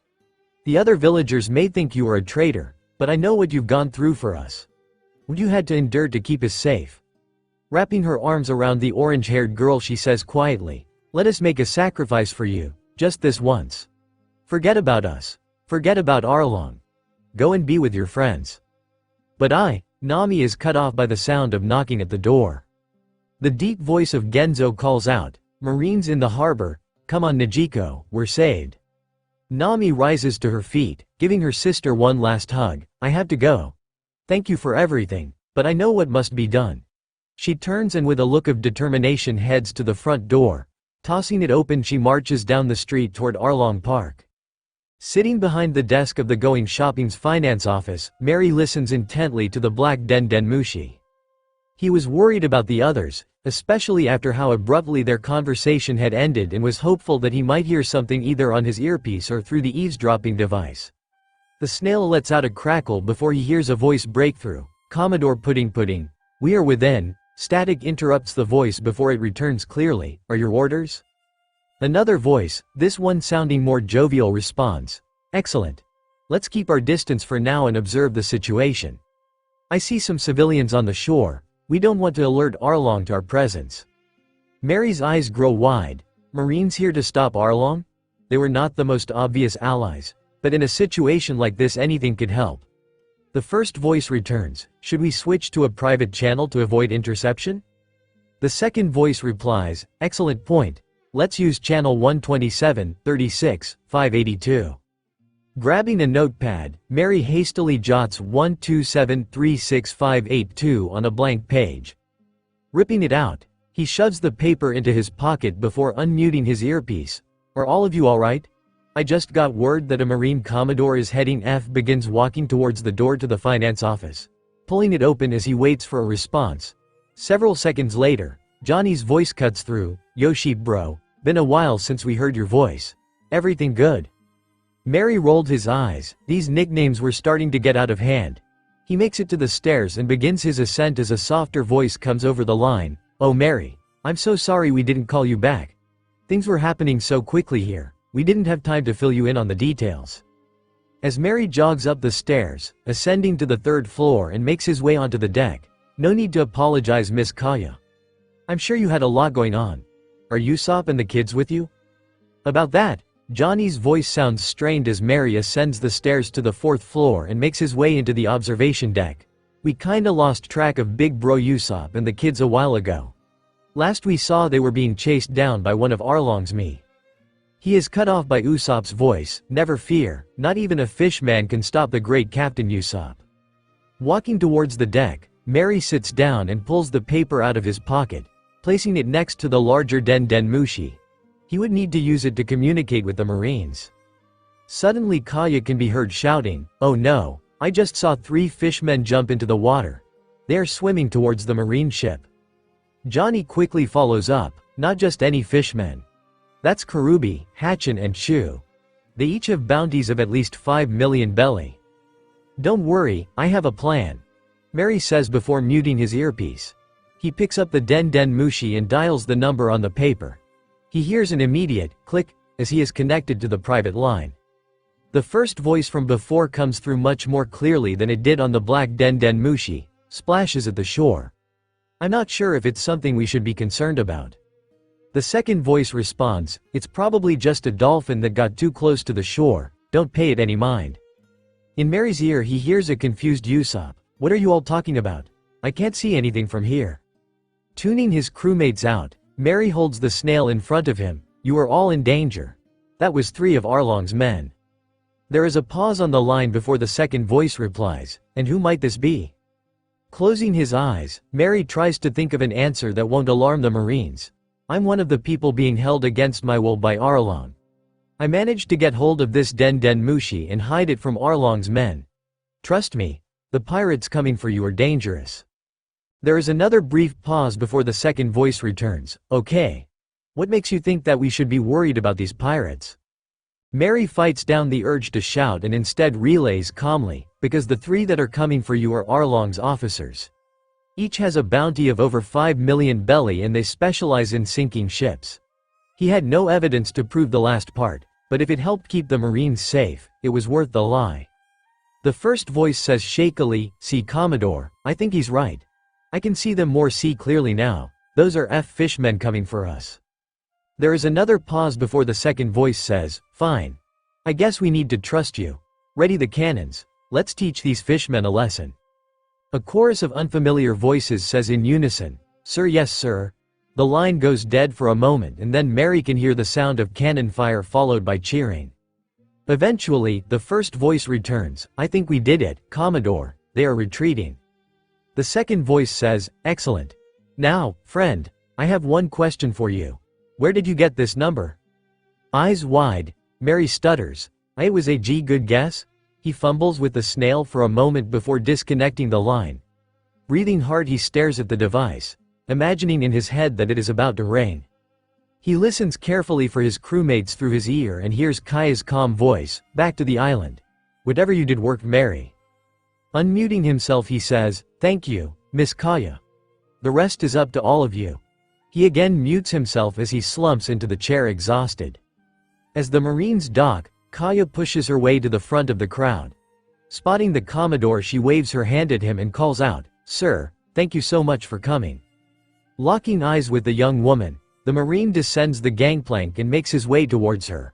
Once he is within speaking distance he calls out, "Commodore Pudding Pudding at your service. How can I be a service citizen?" Kaya gives a quick curtsy, "I'm just a traveling merchant, but the people here have filled me in on what Arlong has been doing. There are several villages north of here that are under the Arlong pirates' control. Many citizens here have friends and family in those villages they haven't seen for years. Please, let them know that they are safe now so that they can be reunited." Several villagers nod their heads and a few wipe away fresh tears. Touched by the woman's compassion and the pain of the people, Pudding Pudding calls to the Marines, "You heard the lady. Let's liberate the other villages." In unison, his Marines reply, "Sir, yes sir." Kaya smiles, having bought the rest of the crew time to do whatever they were going to do about Arlong without fear of being captured by the Marines. As Pudding makes his way back up the gangplank, he stops and calls out, "We could use a guide." Several of the citizens step forward, eagerly volunteering, and follow the marine onto his ship. As the gangplank is pulled back up, the Kokoyashi villagers wave at them, excited by the knowledge that they will soon be liberated. Meanwhile, in the clearing, Luffy continues to snore as the others start to get restless. Zoro is the first to break the silence. "I don't care if we are doing it for Nami or not. I still want to kick Arlong's ass for tossing me in that prison cell." Kobe snorts before slapping his hand over his mouth, eyes wide as he meets Zoro's glare. "The hell is so funny, 4 eyes?" Rising to his feet, the swordsman wraps his hand around the handle of his blade. Scooting backward along the ground until he bumps against the wreckage of their ship, Kobe sputters out, "And nothing, Zoro, it's just." "Just what?" Zoro walks menacingly towards him, soaking in the boy's fear. Giggling, Rika hops to her feet. "Tee-hee-hee. He means that this is the second time you've been locked up since you met. First by Morgan and now here. Seems like a bad habit, sensei." His lips tighten as he stops his movement. Eyes closed, the swordsman breathes deeply, attempting to calm himself down. Slightly more relaxed, his eyes snap back open and his gaze shifts to Rika. "That was different. It's not my fault, th." He is cut off as a loud voice shouts, "I'm back." Zoro and the others turn to face what appears to be a walking blanket that has emerged from the woods. Squinting his eyes, Tamanegi makes out what appears to be a longer than average nose beneath the dark fabric. "No way." A hand darts out and grabs the edge of the cloak, tossing it to the side, revealing Usopp. "Yes way." "It is I the Great." The blanket wraps around his leg as it is pulled away and he loses his balance. Placing his hands in front of his body to brace for impact while his legs scramble to find purchase in the dirt, he wobbles towards the sleeping Luffy. "Watch out." As his ankle collides with the captain's leg, he loses what is left of his balance and falls face first on top of the sleeping pirate. Awoken by the falling man, Luffy attempts to untangle himself from the gangly-limbed sniper. "Help, help. I'm being attacked. Somebody get him off me." His fist connects with Usopp's eye as together on the dirt. The sight of the pair was too much for Zoro to handle. "Dahahahaha!" Roaring with laughter, he sinks to his knees, holding his stomach with both hands. Captain Usopp, Cheer Piaman and Tamanegi rush towards the pair, stopping out of range of Luffy, who continues to punch and kick the air around him. Nodding his head, Jin walks casually over to the pair on the ground and reaching down, lifts the sniper off of Luffy the back of his shirt and places his feet down on the path. "So this is the guy Nami killed?" He inspects the sniper from head to toe before nodding his head. "Doesn't look very dead to me." Pressing his hands into the dirt behind him, Luffy launches himself to his feet, fury in his eyes. As soon as he takes in the sight of Usopp, his anger dissolves and he screams, "Usopp!" He closes the gap between them in seconds before wrapping his arms around the sniper, stretching each arm out to wrap multiple times around his friend. Eyes growing wide, the air is knocked from Usopp's lungs and he desperately attempts to breathe. Too tight, can't breath. The pirate captain releases his hug, leaving the sniper gasping for air, hands on his knees and bent forward from the effort. Rising to his feet, Kobe makes his way toward Usopp, checking him over for signs of injury. "That's strange." He walks around behind the sniper, still unable to find any wounds. "Boys, are you sure you saw Nami stabbing him?" Tamanegi furrows his brows and says in a frustrated voice, "We saw what we saw, Kobe." Nodding beside him, Piaman continues after his friend, "You trying to call us liars?" Continuing around the sniper until he is back in the front, Kobe places his thumb and index finger against his chin. Very strange. He doesn't seem to have a scratch on him. Seeing that the sniper has mostly recovered, he asks, "Hey Usopp, what happened?" Letting out a deep breath, Usopp straightens his back for a moment before responding, "It's kind of a long story." A groan comes from Luffy, who drops back to the ground, crossing his arms in front of his chest and sticking his bottom lip out in a pout. "So many people with stories today. I just want to punch a fish man." Placing his hands in front of his face and rubbing his temples, Sanji attempts to relieve the pressure building in his head as he listens to the captain's childish complaints.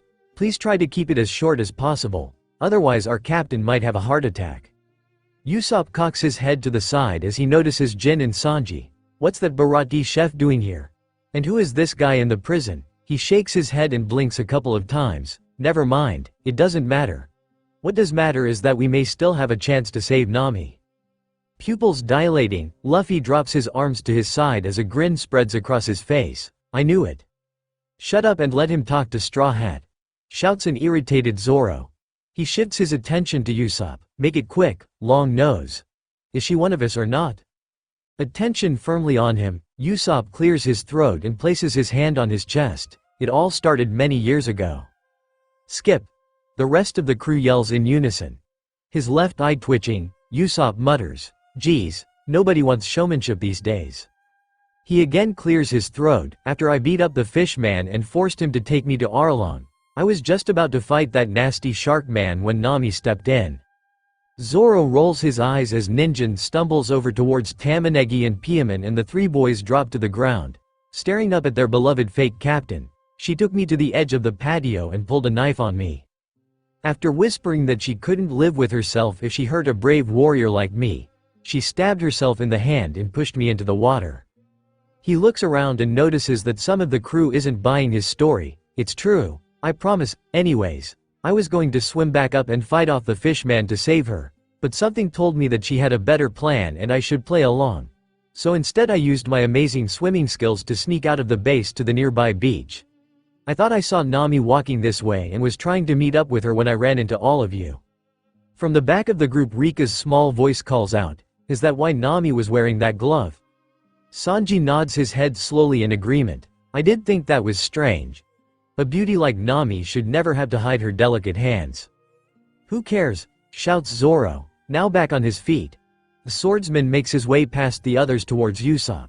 Whether we do or don't save Nami doesn't matter. Either way, we still need to deal with Arlong. Teeth chattering, Usopp stutters. D deal with Arlong? B, but he's so by. He remembers that he had just claimed to be willing to fight the entire fishman crew. Faking bravery, he forces his body to stop displaying his natural fear. I mean, yes. Let's take them down. He stops for a moment, remembering his mini Den Mushi. First we should round up the rest of the crew. Kobe nods his head, good idea, but how are we going to do that? Pointing at his ear, Usopp says, I've got that handled. Before we left the going shopping, Mary made sure to give me, Johnny and Kaya a way to stay in contact. As the sniper reaches his finger towards his ear, he is stopped by the sound of crunching leaves behind him.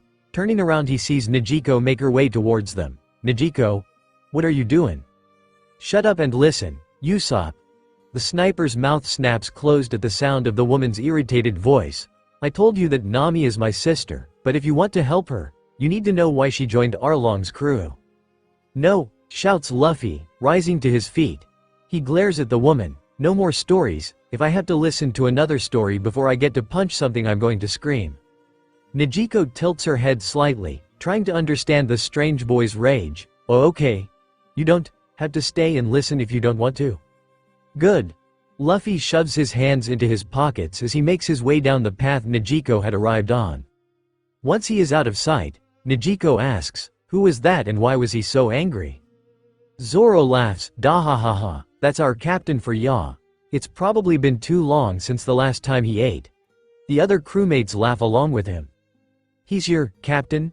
She bites her tongue and instead keeps her more negative comments inside. Seriously, Nami? This is the lunatic you have been following? She shakes the thoughts out of her head. Anyways, I think you deserve to know why Nami is with Arlong and his men. With a dreamy expression on his face, Sanji calls out, I would listen to anything from an angel like you. Zoro rolls his eyes, your hopeless curly brows. Before the pair can launch into another argument, Nejiko begins. It all started 10 years ago when Arlong and his men took our village. Looking around at the others, Usopp lifts his hands into the air. Oh, so she is allowed to start in the past, but when I do, you all I get is. Shut up, Usopp. Yell the others in unison. Turning toward the sniper, Nejiko says firmly, I do need you to stop interrupting me so I can get through this. With an incredulous look on his face, Usopp folds his arms in front of his chest. Satisfied that she can keep going without interruption, Nejiko continues. Nami and I lived here in Kokoyashi village with our adopted mom Belmere. When Arlong took the village, he told us that we needed to pay 50,000 belly per child and 100,000 belly per adult. Unfortunately, Belmere only had enough to either save us or herself, and she chose to sacrifice her life so that we could live. A shudder runs down her spine. He executed her in front of us. Right inside her forget seeing the. She looks down and sees the horrified expression on Rika and the three young boys' faces. Horrible things he did that day. Later that week Nami volunteered to join his crew under the condition that he would free our village if she raised 100 million belly. Kobe says quietly. Surprised, Najiko looks at the young man. Exactly, how did you? She used to tell us how important it was to collect that much, but wouldn't tell us why. The pink-haired boy replied calmly. Najiko slowly nods her head. That's everything. I'm not going to pretend like I'm in a place to tell any of you what to do, but the blue-haired woman takes a deep breath. She needs you. We all do. When Arlong came, he took more than just our money. He took our hope. Turning from the group, she starts walking back the way she had come. Walking along the path, Luffy approaches three officers of the Arlong pirates who are all sporting large bruises. Lifting his hand and absent-mindedly waving at the trio, he walks between a muscle-bound gray fishman wearing a GI and a six-armed, pink-skinned fishman. Hey fish guys. The trio turn, their gaze following the straw hat-wearing pirate as he passes them and continues to his destination. As the initial shock wears off, the gray fishman quietly asks the other two, shouldn't we do something? The pink-skinned fishman shrugs all six of his shoulders and shouts, I hope you are enjoying your time here. The third officer, a dark blue fishman with long lips, slaps his face, no Hatchin, you idiot. Stopping in his tracks, Luffy whirls around and grins at the trio. I sure am. This island is so cool. Did you know that some of the trees out here have fresh oranges? Real oranges. Not canned ones. This place is awesome. Hatchin shouts back, you should try the pineapples, sweetest ones in the East Blue. Really? Shouts the young captain and turns his back on the trio, sprinting towards the first pineapple tree he can find and climbing up the trunk. He plucks fruit from the branch before sliding back down to the ground and landing on his butt. Picking himself up, he stares at the fruit, trying to figure out how to get in as he continues walking down the road, disappearing from the fishmen's sight. He seemed nice, says Hatchin before turning back around. We should probably get back to the boss, huh? The other two nod and the trio set off for Arlong Park. Eventually, Luffy finds himself on a busy street. Having given up on trying to remove the hard exterior from the pineapple, he sits down outside of a shop and begins banging the fruit against the ground, hoping to split it open. Suddenly his eye catches on a pinwheel spinning on top of the hat worn by an older man whose face was covered in scars. Dropping the pineapple on the ground, he rises to his feet, hypnotized by the spinning wheel. Luffy! A familiar voice calls out and the captain turns to see who called his name. He is met by Johnny, Yosaku and Kaya, who are accompanied by a man with a tall white hat and a camera around his neck that he didn't recognize, as well as an equally unfamiliar young boy wearing a beanie. Chow Chow darts from between their legs and barks at the captain. Bark, oh great, bark, the dumbass is here. Bending down and scooping the dog off the ground, Luffy shouts, I missed you too, Chow Chow. The dog wiggles until he can free himself from the pirate's grip before bounding back towards the other crewmates. Kaya. Johnny. Yosaku. What are you all doing here? Lowering his voice slightly, he cups his hand on the side of his mouth as he looks suspiciously at the approaching unfamiliar faces. Who are those two? Big bro.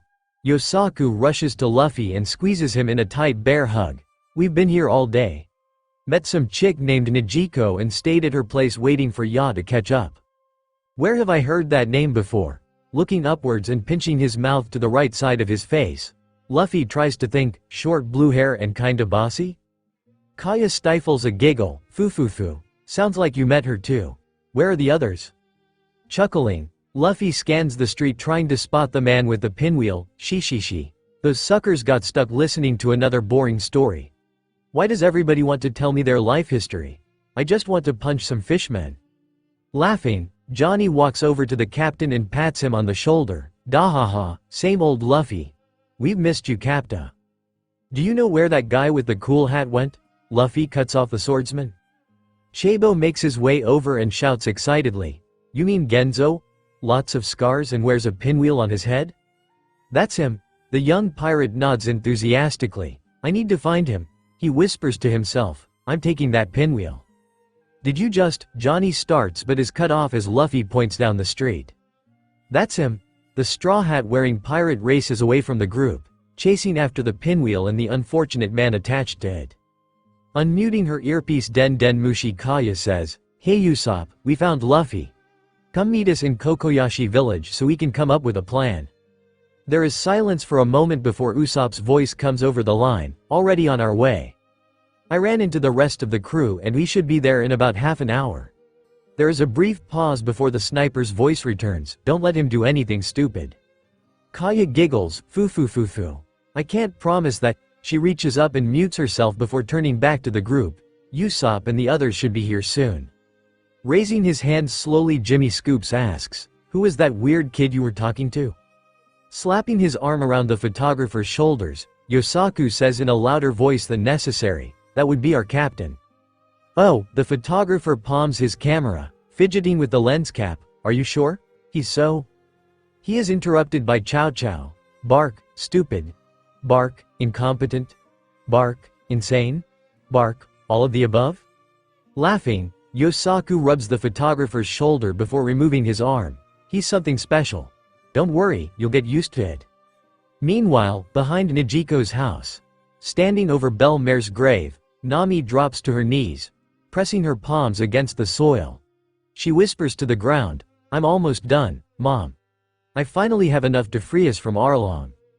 From behind her, she hears Genzo's familiar voice, "This is the grove. I hope you find what you are looking for, Captain Nezumi." Rising to her feet, Nami turns to face the approaching group, a look of confusion on her face. "Genzo, what is going?" "Silence, Pirate S." The shouts a short marine with long whiskers protruding from either side of his nose. He points to several of the marines who accompany him, "Start digging. It's got to be around here somewhere." The marines salute before pulling out shovels and digging into the green grass. Fear enters Nami's heart and her eyes widen. "What are you?" "I said silence," snaps the marine. He glares at the girl. "I have it on good authority that there is stolen money buried here. Unfortunately, we won't be able to return it to the original owners, so now it belongs to the world government." Grabbing her bow staff off the ground, Nami rushes to the closest marine and smashes him over the head. She spins and drives the end of her staff into the stomach of another before twisting and slapping a third across the face. "That's my money. I earned it fair and square."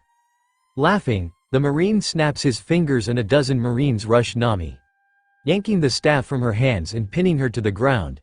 Chi, silly little thief." He walks towards the girl who is struggling against the marine grip. "Stealing something's earning it." "Nami, I didn't know they would do this."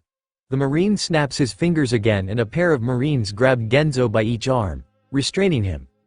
A third marine kicks the back of his legs out, dropping him to his knees. Looking up from the ground, tears sting Nami's eyes. "Genzo," she tries to stand but is shoved back into the dirt by the marines. "You have to stop them." Struggling against the marines who are now pinning him to the ground as well, Genzo shouts back, "I know, Nami, we all know." Pupils dilating, the thief stammers, "How?" Pushing his head up, Genzo meets her eyes. "We've known for years, Nami. It took us some time to piece it together, but everyone in Kokoyashi village knows what you have sacrificed for us." Her head sinks into the dirt as tears burst from Nami's eyes. She says between sobs, "Why didn't you say anything?" Seeing her cry causes Genzo to cry as well. "We didn't want to make it any harder on you." Walking between the pair, Nezumi clicks his tongue against the roof of his mouth. "A pity that the two of you waited so long to open up to one another. But it's no matter. Once my men find the 100 million berry, we will be on our way." Nami freezes as her eyes shift toward the marine. She says shakily, "How do you know how Mew?" Her pupils tighten as she is consumed with rage. "Damn you, Arlong." Chi. The marine laughs as he walks towards the girl. He squats down in front of her and grabs under her chin, forcing her to look up at him. Must have been a lucky guess. He pulls his hand back and slaps the girl across the face, leaving a red handprint on her cheek before straightening his legs and adjusting his jacket. As he walks away from her, he says casually, "I'd watch my tongue if I were you." A marine captain colluding with a pirate is a pretty serious accusation to make. "Nami?" The familiar voice of Nijiko draws Nami's attention and she looks up to see her sister standing beside the house.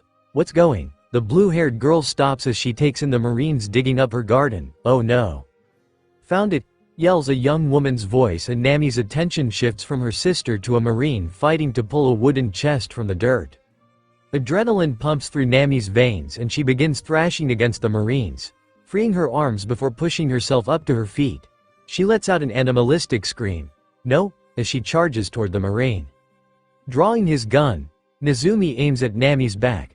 Seeing the weapon aimed at her sister, Nijiko dashes forward, placing herself in between the Marine captain and her sister just as he squeezes the trigger. The bullet zips through the air, before tearing into her stomach, and she lets out a blood-curdling scream as she falls to the ground. Hearing her sister's cry of pain, Nami digs her heels into the dirt to stop her momentum and spins to face the older girl. Her eyes widen as she sees the fabric of her sister's shirt stained with crimson blood. Nijiko, in seconds the orange-haired navigator is kneeling beside her sister, her hands applying pressure to the wound to try to slow the bleeding. She ignores the Marines who pass on either side as they make their way out of their garden, having secured their treasure. Back on the street, Luffy is again sitting on a curb, having lost sight of the pinwheel-wearing man. His finger traces the shape of a pinwheel in the dirt as he mutters under his breath, "That would be a pretty fun move." He hears yelling at the sound of running from up the street and sees the man with the pinwheel hat and Nami carrying Nijiko in their arms. He stands up as Nami screams, "We need a doctor. Where is Neko?" Joining the crowd of villagers, he watches Nami and the older man lay Nijiko on the ground as a gray-haired man sporting a long beard kneels beside her. Kaya also manages to push her way through the crowd and takes up a position on Nijiko's other side. Neko looks up for a moment with a questioning look on his face, and she quickly responds, "I might be able to help." He nods and looks down at the girl, placing his middle and index finger against her neck. After a minute the doctor calls out, "She has a pulse." The crowd cheers as he pulls a small first aid kit from a pouch on his waist and drops it onto the ground in front of him. Popping it open, he digs through it for a moment before pulling out gauze, ointment and medical tape.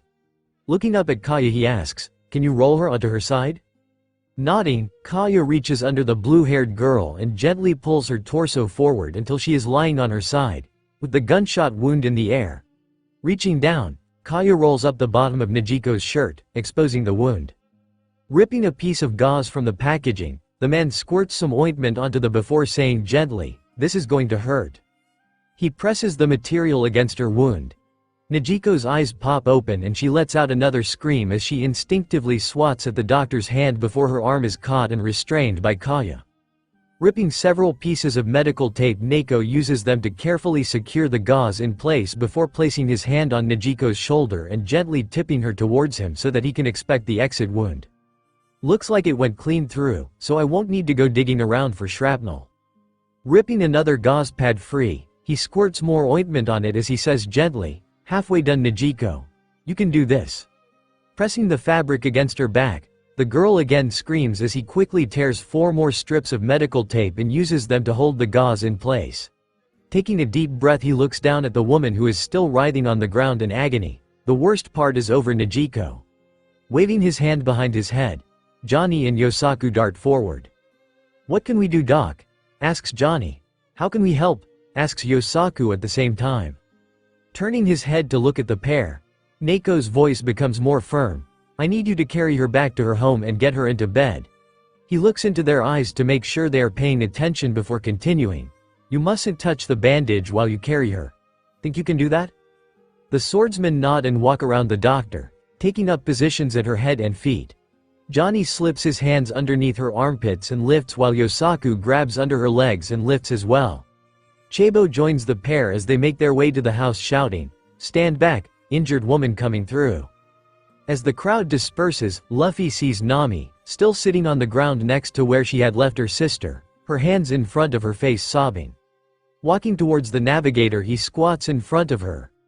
Reaching to place a hand on her shoulder to comfort the girl, he says softly, "Nami. Go away, Luffy." Nami swats at his hand before looking up at him, tears streaming down her face. "How many times do I have to tell you to leave me alone?"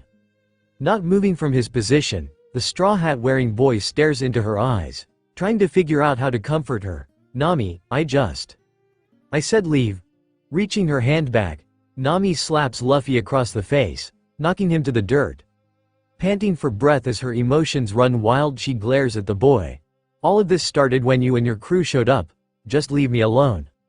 Picking himself up off the ground, Luffy rises to his feet and brushes the dust off. He looks down, filled with sorrow for his friend. He stops himself, not wanting to anger her further. With a deep sigh, the boy takes a step backward. I'll be here when you're ready. Turning away, the young man walks down the street. Picking herself up off the ground, Nami wipes the tears from her eyes as a single thought dominates her mind. Damn you, Arlong. Turning towards Arlong Park, she sprints. Music is blasting in the courtyard of Arlong Park as Arlong and his men enjoy their time together. The revelry is interrupted by a loud banging on the door, followed by Nami's distinctive voice screaming, Arlong. As the doors open to let her in, Nami stomps past the other fishmen until she arrives before the shark man. Pressing her fingers into his chest, she yells, how could you? The shark man feigns ignorance. How could I do what, Nami? You know what you did. The girl yells as she prepares to strike the large man. As her fist flies through the air towards his head, he easily intercepts it, grabbing her wrist in his vice-like grip. Rising to his feet, Arlong towers over the girl as his eyes pierce into hers. Better watch your attitude, Nami. Ripping her hand free from his grip, Nami scowls. We had an agreement. Shrugging his shoulders, the fishman laughs. Shahahaha. So what? It only took 10 years to get the first 100 million. With how much you've grown, I bet it'll take half the time to gather it again. Grinding her teeth, Nami shouts, how is next time going to be any different? What stops you from stealing my money again? Lowering himself down so that he is at eye level with the girl, Arlong growls, it wasn't me who stole your money, Nami. Clenching her hands into fists, Nami considers trying to punch him again but decides against it. I know you sent that marine. Don't try to deny it. Rising back to his full height, Arlong laughs again. Shahahaha. Maybe I did and maybe I didn't. Who's to say, really? The other fishmen laugh along with their captain and Nami takes a step backwards. With a shooing motion, Arlong says dismissively, go cry about it to your sister, and when you decide to get over it, come back here and we'll talk about a new payment plan. He flashes his teeth at the girl. 100 million might have been a bit too cheap for all of Kokoyashi village. Since we are starting over, we might as well do it right this time. You monster. Nami says as she continues to back away from the shark man. Stepping towards her, Arlong places his hand against his ear. I'm sorry, I didn't hear you. Can you try speaking up? Turning her back to Arlong, Nami sprints for the exit as the other fishmen close in around her. She manages to make it through the doors before any of them catch her, and as she races away from Arlong Park, she hears a chorus of laughter loudly from behind. Tired from her run to and from Arlong Park, Nami makes her way slowly down the street of Kokoyashi village towards the sound of several loud voices shouting. Once she is close enough, she sees Genzo surrounded by the majority of the villagers of Kokoyashi village and many unfamiliar faces from other villages holding makeshift weapons. Raising a sword above his head, Genzo continues his speech, each sentence punctuated by a loud cheer from the crowd. Take the fight back to Arlong. No longer will we live under his tyranny. Nami notices Johnny and Yosaku slip out of the crowd and make their way down the street, heading towards Arlong Park. She decided it was not worth her energy to investigate further and turned her attention back to the crowd. His voice growing louder as he goes, Genzo shouts, "Are you with me?" A chorus of "Yes" answers his call. He again shouts, "I said, are you with me?" Even louder this time the crowd shouts, "Yes." Pointing his sword directly up, Genzo's chest puffs out. "Then it's time for us to stop," shouts Kaya from behind the older man as she rushes towards the group. "What are you all thinking?" Turning to the girl, Genzo looks her up and down in confusion. "Who are you?" Motioning to the gathered group, Kaya calls out loudly, "I'm a friend. Trust me, this isn't the fight for you." Taking this as her cue, Nami steps out of the alley she had been hiding in and walks towards Genzo. She's right. It's just money, Genzo. I can earn more. It's not worth all of you throwing your lives away. Nami, Genzo looks at the girl, his eyes pleading for her to understand. You have sacrificed so much for us. Let us sacrifice for you. Walking through the assembled crowd who part around her, Nami continues forward until she is face to face with the older man. What's the use of throwing your lives away? Arlong is a monster. He'll kill all of you without breaking a sweat. Genzo remains steadfast. So be it. A life under Arlong is not a life worth living. If we have to die for the chance to be free, it's a sacrifice worth making. A chorus of, "Yeah," goes up from the crowd. Turning her attention to the group, Nami's eyes fill with tears. "Please." She sinks to her knees and clasps her hands together. "Don't do this. If you throw your lives away like this, then everything we've all been through will be for nothing." Ignoring her protests, Genzo again lifts his sword into the air. "Enough of this, Nami. Everyone, it's time to take the fight to Arlong Park." Turning, he begins marching down the street, followed by the crowd. As the sound of the villagers' footsteps fades away, Kaya walks to Nami and places her hand on the girl's shoulder. "We tried." Brushing the hand away, Nami says coldly, "Go away, Kaya." Opening her mouth to speak, Kaya realizes that nothing she says will help her friend. With a sigh, she turns and makes her way back to Nijiko's house to see how the blue-haired woman is doing. Once she is certain that Kaya is gone, Nami reaches into her pocket and pulls out a knife. A tear drops to the ground as she raises the knife into the air before plunging it into the tattoo on her arm. She lets out a guttural scream, "Damn you, Arlong," before withdrawing the knife and again stabbing the tattoo. With each new stab, she screams out, "Arlong." In her focus, she doesn't hear the footsteps approaching from behind. Raising the knife one last time, she aims at her heart and begins to swing downwards as a hand catches her wrist. Turning to look over her shoulder, she locks eyes with the straw hat wearing captain and lets out a soft, "Luffy." As soon as she drops the knife on the ground, the boy releases her wrist and squats down beside her. Luffy listens as she blubbers, "What do you want? You don't know anything about this. You don't know what's been happening on this island for the last 10 years. Luffy replies in a calm voice, "No, I don't." Tears run down her face as her body begins shaking from her self-inflicted pain. "This has nothing to do with you. I told you to leave this place." "Yep." Luffy replies, "You sure did." Digging her fingers into the dirt, Nami throws a handful behind her and screams, "Leave. I told you to leave. Get out of here. Get out of here now. Go away, go." She continues to toss handfuls of dirt behind her back at the boy to punctuate each statement. Finally, in exhaustion, she places her palms against the dirt and begins to sob. Bringing her hand up to cover her eyes, she shakes as tears drip between her fingers, mixing with the dirt on her hands before dripping to the ground below. Lowering her hand, she says softly, "Luffy." Turning to look over her shoulder at the straw hat wearing captain, she asks in desperation, "Help me." His face devoid of emotion, Luffy reaches up, pulls the straw hat off of his head and carefully places it on Nami's. Rising to his full height, he walks past the girl and says in the same neutral tone, "Of course. That's what friends do." Taking a deep breath, he stops several feet in front of the girl and throws his arms up into the air before screaming at the top of his lungs, "Arlong's going to pay." Nami looks up, muddy tears running down her face. She takes hold of the straw hat and pulls it down tighter on her head. "I missed you, Captain." As Luffy continues down the street, members of the crew casually lounging on either side of the road. Rika was leaning against a barrel that Chow Chow was crouched on top of and Kobe sat beside her, tracing a rudimentary map in the dirt. An unfamiliar man in a prison outfit had his right foot pressed against one of the support beams of a porch. The flirty chef stood beside him, hands in his pockets and a freshly lit cigarette between his lips. Zoro sat with his left foot draped across his right leg on a wooden crate. Ninjin was holding tightly to the railing of the local barbershop as if his life depended on not letting go. Piemon and Tamanegi stood several feet away ready to leap into action if needed. Usopp sat in the middle of the street, looking oddly calm considering his usual cowardly behavior. Kaya was walking quickly down the street towards the navigator, bandage in her hands and a worried look on her face. Outside of Johnny and Yosaku, who Nami had watched leave earlier, the only member of the crew not accounted for was Mary. Passing by his crewmates, Luffy says, "Let's go." The crew calls out in unison, "Right." Other than Kaya, who had set to work bandaging Nami's wounded arm. The crew members fall into line beside their captain as they march towards Arlong Park. Once out of sight, Luffy's trademark grin returns. "We should sing a pirate song." The others groan but continue walking, desperately hoping the captain will forget his idea before it comes to fruition.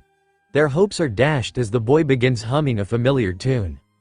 Yo ho ho ho yo ho ho ho. sings out the captain in a high-pitched tenor, yo ho ho ho yo ho ho ho. Yo ho ho ho yo ho ho ho. Yo ho ho ho yo ho ho ho. Kobe joins him with the first verse in a light tenor, gather up all of the crew, it's time to ship out Bink's brew. Zoro continues in a deeper bass, the wind blows, to where who knows, the waves will be our guide. Rika cuts in with a pitchy soprano, or across the ocean's tide, rays of sunshine far and wide. Tamanegi joins with a slightly lower soprano, the birds, they sing, of cheerful things in circles passing by. Piaman calls out in a mid-range, bid farewell to Weaver's town, say, so long, to port renowned. Ninjin in a surprisingly deep alto, sing a song, it won't be long before we're casting off, he lets out a loud burp. Usopp belts out a tenor with a surprisingly well-developed vibrato, cross the gold and silver waves, charging into water sprays, sailing out on our journey to the ends of the sea. Jin's extremely deep bass joins the others, gather up all of the crew, it's time to ship out Bink's brew, pirates we'll divide and conquer all the seas.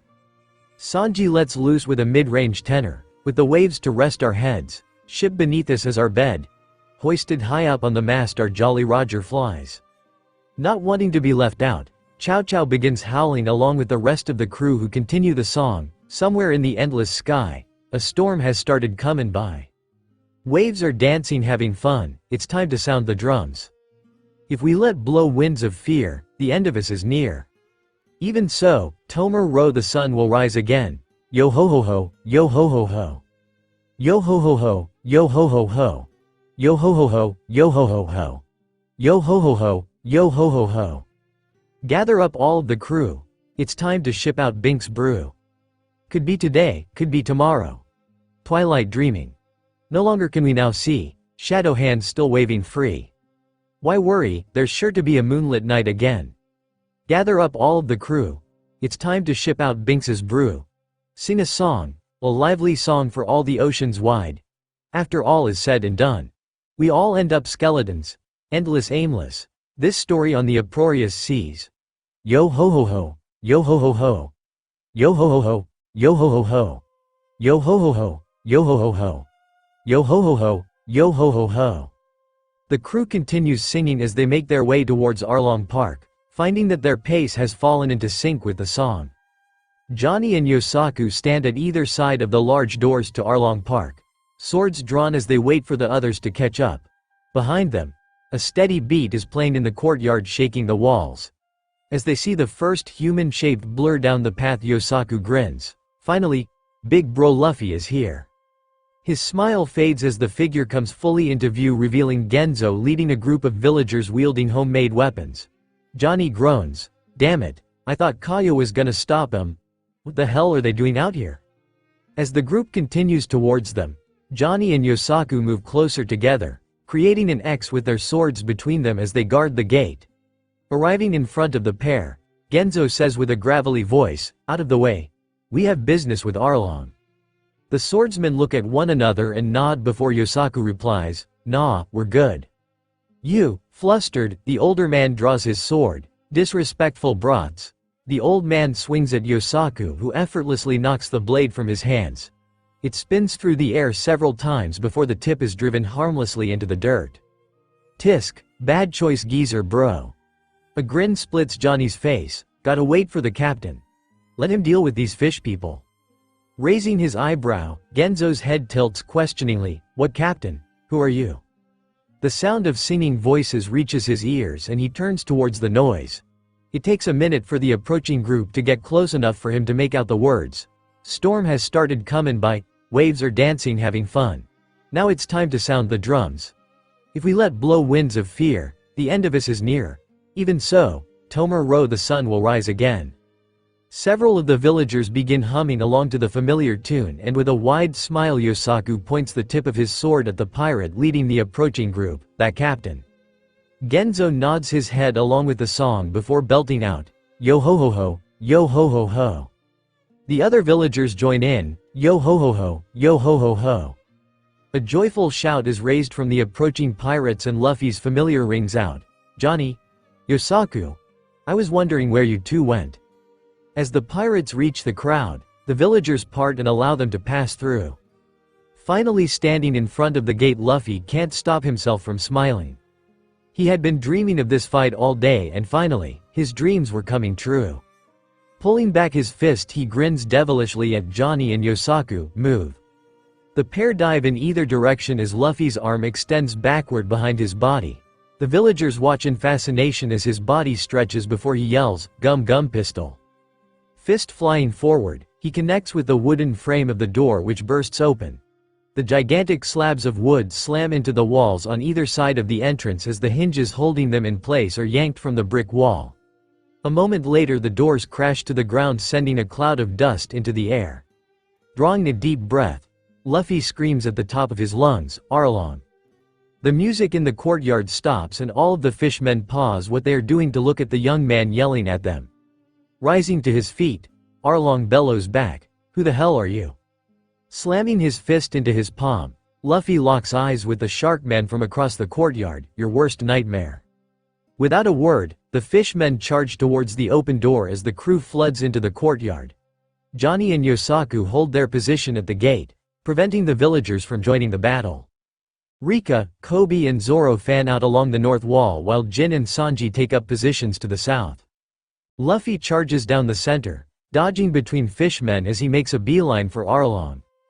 Usopp aims at the oncoming pirates while the Usopp pirates wave their wooden swords, hoping to intimidate the fishmen. Chow Chow darts around the battlefield, barking encouragement at his crewmates and occasionally causing a fishman to stumble over him as he dashes between northern section of the battlefield. Rika slices into the ribs of a fishman who falls in front of her. She shouts, "That's 3 for me." As soon as the words escape her mouth, she is forced to dodge out of the way of a spear that grazes the tips of her hair. Kobe slams his club into the skull of the spear-wielding pirate who drops to the ground with a thud. "For here." Smacking a fishman in the face with the hilt of his blade, Zoro ducks under a swinging sword, narrowly avoiding decapitation. "That makes 6. Try to keep up."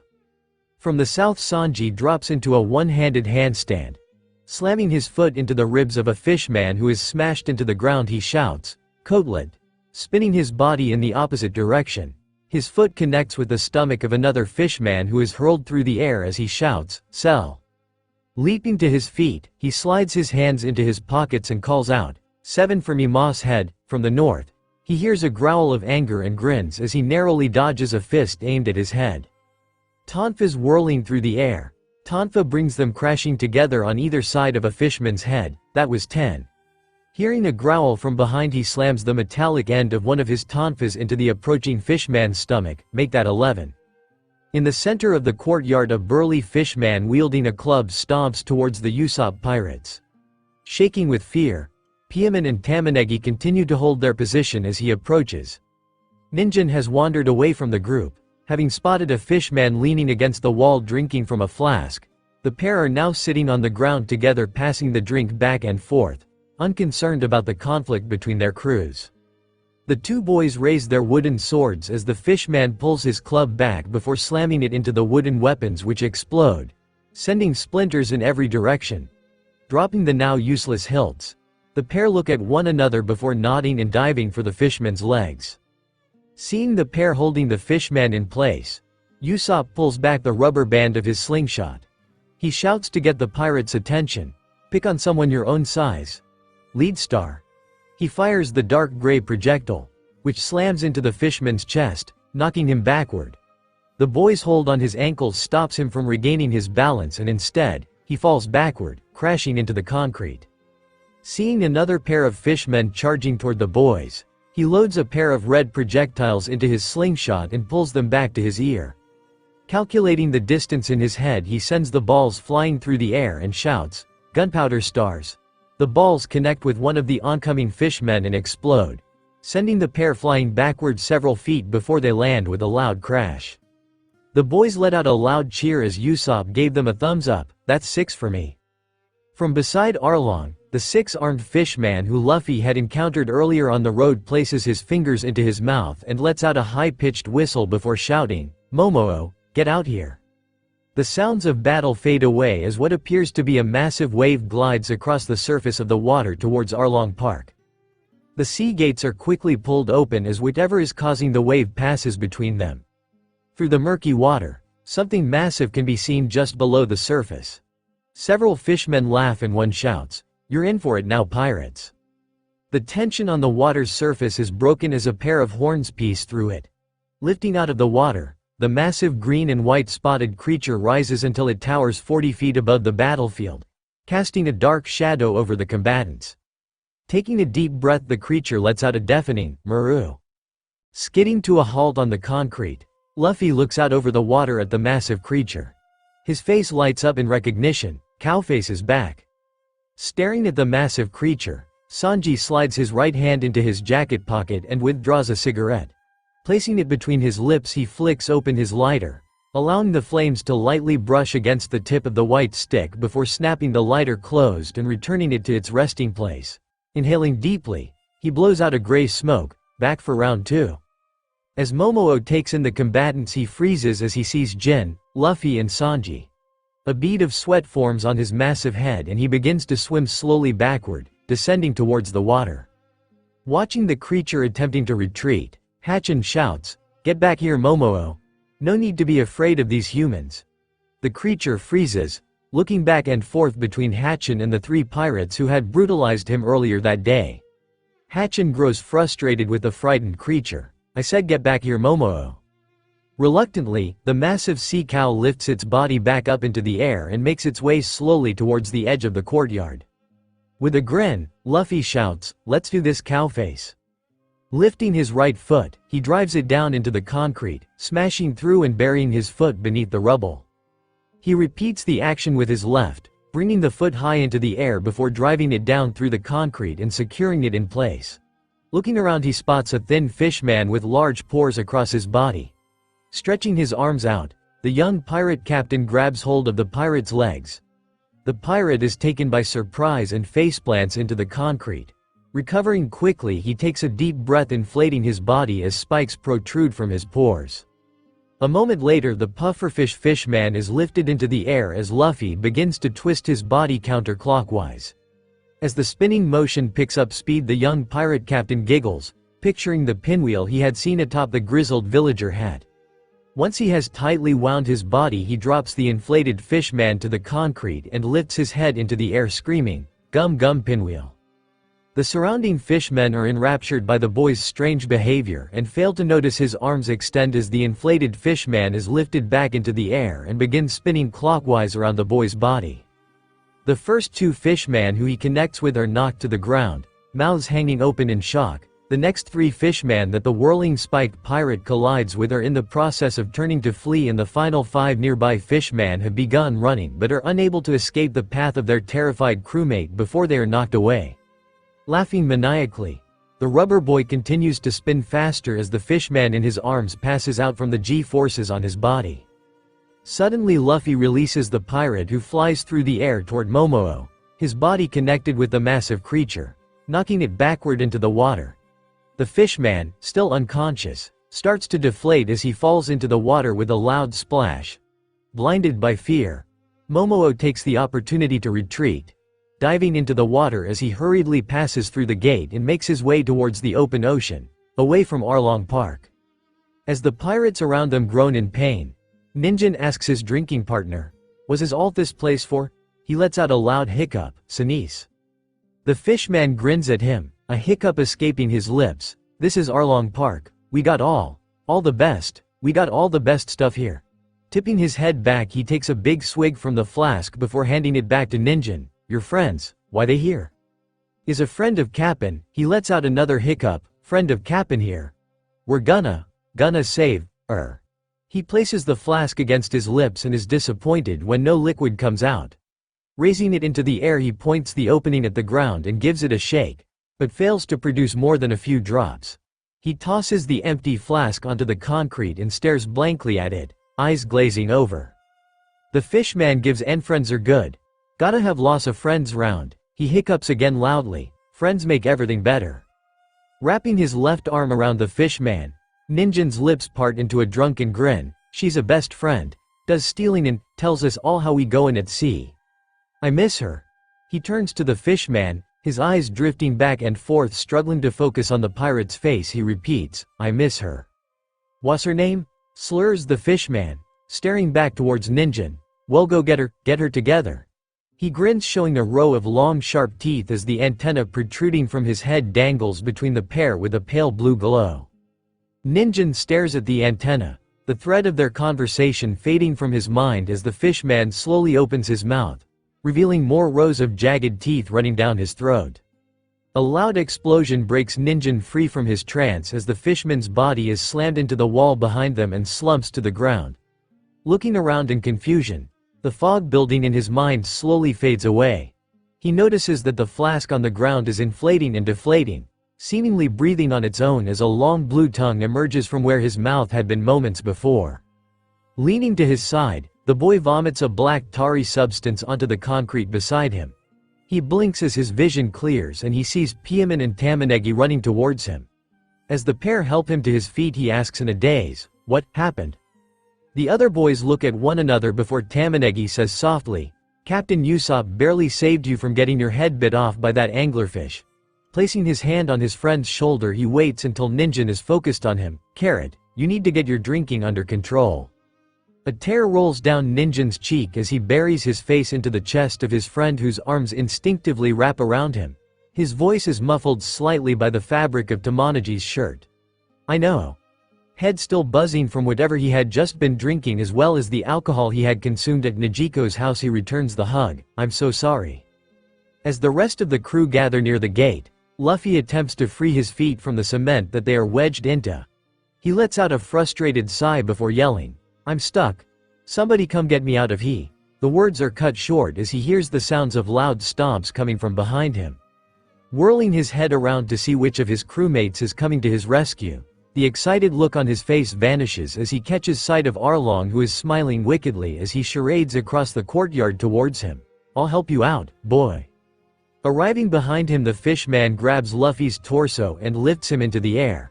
He looks down to see that the boy's feet are still planted in the ground, his legs having stretched out when he was picked up. His eyes pierce the boy's. "What are you?" Luffy gives him a cheesy grin. "I ate a devil fruit, now I'm a rubber man. Soon I'm going to be king of the pie." Not waiting for him to finish the sentence, Arlong's foot smashes into the ground, breaking the blocks holding Luffy's feet free from the courtyard. The young pirate sees with horror that while removed from the rest of the ground, the concrete blocks he had driven his feet into were still intact, dangling from his feet. He looks back into the fishman's eyes as fear grips his heart. "What now?" Pointing past the pirate, Luffy follows the fishman's finger toward the ocean. Arlong begins to laugh. "Shahahahahaha. Now we see if a devil fruit user sinks or floats." Pulling his arm back, he thrusts it forward, sending the pirate flying into the air over the open water. As gravity yanks his body downwards, Luffy makes a useless swimming motion with his arms. His concrete-covered feet hit the water first, and before his head is fully submerged he screams, "Help!" From outside the gate, a woman shrieks as Luffy's body sinks below the water's surface, and she attempts to run to his aid but is stopped by Johnny and Yosaku. Meeting her tear-filled eyes, Johnny hesitantly says, "Be big bro, Luffy is gonna be alright. Don't you worry about him." Already near the edge of the water, Sanji dives in, not bothering to remove any of his clothing first. With a snap of his fingers, Arlong shouts, "Karubi!" A tall gray fishman wearing a martial arts gi sprints towards the water and dives in after the chef. Beneath the waves, the pair battle, and it quickly becomes obvious to Sanji that he is outmatched as he changes course and attempts to exit the water. After much struggling, his hand breaks through the surface and is caught by Jin, who pulls him up onto the concrete before Karubi can pull him back under. Water dripping from his clothes, Sanji is not afforded a chance to rest as Karubi's body launches free of the water like a missile and lands in front of the chef. Shaking the saltwater from his skin, Karubi grins at the chef. As Sanji faces off against Karubi, Jin runs to his friend's side but is cut off by a pair of fishmen who block his path. A tall pink-skinned fishman with a fin on top of his head who does not have a weapon, and a shorter light pink fishman with blue fins on the side of his head who holds a saber. Swinging his tonfa, the grizzled pirate charges the pair and attempts to push past them to get to his friend, but is stopped as the smaller fishman blocks his weapons while the larger fishman punches him in the face, knocking him to the ground. As the pair walk towards his fallen body, the smaller one sneers, "Shioyaki, did he think we would be that easy?" Springing back to his feet, Jin ignores the trickle of blood running from his nostril as he stares down the pair who continue to advance towards him. The larger fish man says casually to his companion, "He sure did, Kanshiro. Guess we need to teach him a lesson." North of their position, Hatchin makes his way towards Zoro as he pulls out 6 large swords. He aims a sword at the swordsman and shouts, "You told me you were a guest. I can't believe you lied to me. Damn it, this guy looks serious. Why did Mihawk have to go and break my swords?" Zoro cracks his neck as he holds Wado Ichimonji tightly in both hands. "Wasn't hard to trick you, calamari man." Kobe and Rika attempt to run to the green-haired swordsman's aid but are cut off by a fish man with light blue skin and a pink fin protruding from the back of his head. Pointing his free hand at Zoro, Kobe shouts, "Go Rika. I'll handle this guy." Rika sidesteps the new opponent and makes a beeline for the older swordsman. "Oh no, you won't," the fishman shouts as he swings a metal bar at Rika's head, but Kobe's club deflects the attack before it can connect. Turning his attention to the pink-haired boy, he shouts, "Why you little punk?" From the center of the courtyard, Arlong laughs maniacally, "Shahahahaha, he too much for you take." Enraged, the fishman swings wildly at Kobe, who is pushed back with each attack. Finally arriving at Zoro's side, Rika takes up a defensive pose, her short sword held in front of her while her long sword is raised above her head. "Let's do this, sensei." Seeing an opening, Ninjin, Piemon and Tamanegi rush to the side of the courtyard. Tamanegi lends his support to Ninjin due to his drunken and poisoned state. At the front of the pack, Piemon dives into the water and swims to the trapped Luffy. Upon reaching the older boy, he attempts to lift one of the cement blocks but quickly realizes he is not strong enough to pick it up. Giving up on his initial plan, he looks desperately for another option. As his vision eventually settles on the captain's head, a terrible idea formulates in his mind. Placing his hands on either side of Luffy's head, he begins swimming upwards, causing the older boy's neck to stretch away from his body. Before long, he bursts from the water and shouts, "Tamanegi Kogo of Ninjin." For a moment, Tamanegi runs toward Piemon and sees the head in Piemon's head. He shouts in a panic, "You decapitated Luffy. Onion, trust me." Pulling the head out of the water, he hands it to Tamanegi, who looks down in confusion at the neck stretching towards the body far below the surface. Usopp tries to join his friend's efforts to save the captain when a familiar voice calls out, "I thought Nami dealt with you." He turns to see Chu running towards him. Eyes wide with fear, Usopp turns away from the fishman and charges through the gate, knocking Johnny and Yosaku aside as the crowd of villagers separate to give him a clear path toward the woods. "You won't catch me this time, Chu." Arms pumping as he chases the sniper, Chu barrels past the swordsman and villagers and follows Usopp into the dense forest. Seeing an opening, a fishman with light blue skin holding a pair of maracas charges the kids but is stopped by Chow Chow, who growls aggressively at him. Sliding to a stop, he looks nervously at the irritated dog. "Good boy. Mr. Pissarro just needs to do something quick, then we can play fetch." Baring his teeth, Chow Chow barks, "Bark, don't even think about it, bark, I won't let you lay a hand on these kids." He growls at the fishman as the fur on his back rises. As the Piemon and Tamanegi begin providing mouth-to-mouth to the captain, Ninjin looks around, still feeling woozy from his earlier drinking and the poison he had ingested, and notices that several of the fishman have begun making their way towards him. He turns to his friends as a hiccup escapes his mouth. "Hey guys, we got a bit of a..." He shakes his head, trying to focus on his words, "a bit of a situation over here." As his vision focuses on the pair, he sees that they have their hands full with Luffy and slowly turns around to face the approaching fishman. Dropping his wooden sword onto the ground beside him, the young boy raises his fists in front of his chest as his vision starts to blur again. Not now. He can feel his body rocking from side to side as though he were still on the ship as he tries to force his eyes to refocus on the approaching enemies. The villagers watch in horror as more fishmen pick themselves up and begin marching toward the young, clearly drunk boy. Eventually, Genzo can no longer take it and shouts, "Move aside, you two. That boy needs our help." The pair of swordsmen stand firm and in a calm voice, Johnny says, "Be patient. Little bro's got this." His heart wasn't fully in it. having experienced firsthand how little combat experience Ninjin had, but he tried to hold firm to his conviction. In his head a thought races through his mind, come on Carrot, you just need to hold them off a little longer. As the fishmen continue their approach, a small fish woman with yellow skin and a horn protruding from her forehead reaches Ninjin and swings for his face. She hoped to quickly incapacitate the child so that she could continue towards his companions. Ninjin's body continued to sway as the yellow fish woman came into his field of vision. He felt his body lurch to the right as the fist flew over his left shoulder, failing to connect. He stumbles slightly but regains his footing as his feet seemingly move with a will of their own. Why did I have to drink so much at Nijiko's house? He wonders to himself as he feels his body slump forward and he shuffles towards the fishman, carried by his weight. Stepping on the fishwoman's foot, she yelps in pain moments before his forehead smashes into her midsection.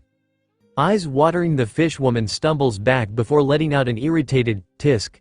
Seeing the boy lift back into an upright position, she yells, "You trying to mock me, kid?" Charging towards the boy, she aims another punch for his stomach, but he again sidesteps at the last moment before ramming his elbow into her side, knocking the wind from her lungs. Gasping for air, the fishwoman sinks to the ground before flopping onto the concrete. Pausing to catch his breath after taking his turn giving mouth to the captain, Tamanegi notices the fishwoman drop to the ground as Ninjin continues to sway back and forth. Confused but not wanting to distract his friend who is being approached by another pair of fishmen, he thinks, what's gotten into Carrot? Shrugging his shoulders, he returns his attention to Luffy, delivering another lungful of air into the captain's mouth. Luffy's eyes flutter open and he coughs up a mouthful of water before saying weakly, what happened? Dodging between trees, Usopp races through the woods, dodging between trees as Chu follows behind, quickly closing the gap. What do I do? He's too fast. Shoving his right hand into his pocket, Usopp feels the metal tip of a caltrop, of course. Pulling out several spiked weapons, he drops them to the ground as his feet continue to carry him forward. Get back here, yo! Chu's outburst is cut off when the metallic trap pierces his foot and he howls with pain. Gah! Slowing to a stop, he hops on one foot, holding the other in his hands as he attempts to remove the barbed spike from his foot. Not paying attention to his surroundings, he accidentally lands on another spike. Yeo-oo! Eyes watering, the fishman drops backward onto his butt as he lifts his other foot into the air. Perfect! That's the opening I needed. Grabbing hold of a low-hanging branch, Usopp pulls himself on top before scrambling up the trunk into the dense foliage above. Reaching into his pocket, he pulls out a rotten egg and makes an irritated face as the smell hits his nostrils. How did that get in there? Shrugging his shoulders, he loads the spoiled food into his slingshot and aims at the fishman who has managed to remove the first spike and is working on the second egg star. Chu looks up at the sniper just in time for the egg to smash against his face, splattering yolk into his mouth, nose and eyes. The taste is horrific and he attempts to spit it out, ignoring for a moment the spike stuck in his foot as he desperately tries to wipe the yolk from his face. Tui. Grinning to himself, Usopp again reaches into his other pocket and wraps his fingers around the neck of a bottle. He recalls taking the pocket-sized drink away from Ninjin during breakfast after noticing how drunk the boy had gotten. Your drinking came in handy today, Carrot. Pulling it over his shoulder, he hurls the bottle down at the fishman's chest. It explodes on contact, coating Chu's body, but the fishman ignores the liquid and continues trying to wipe the egg from his face. Reaching into his pocket, he removes a yellow pellet and loads it into his slingshot. Sticking his tongue out the corner of his mouth, he aims at the liquid dripping from his opponent's skin and shouts, "Flame Star." When the projectile collides with his chest, Chu is engulfed in flames. The pain from his searing flesh immediately overwhelms his senses as the egg and caltrop become mere annoyances in comparison. He tries to scream, but words refuse to come out of his mouth as the heat spreads across his body. It takes less than a minute for the flames to burn away all the alcohol, but to the fishman, it feels much longer.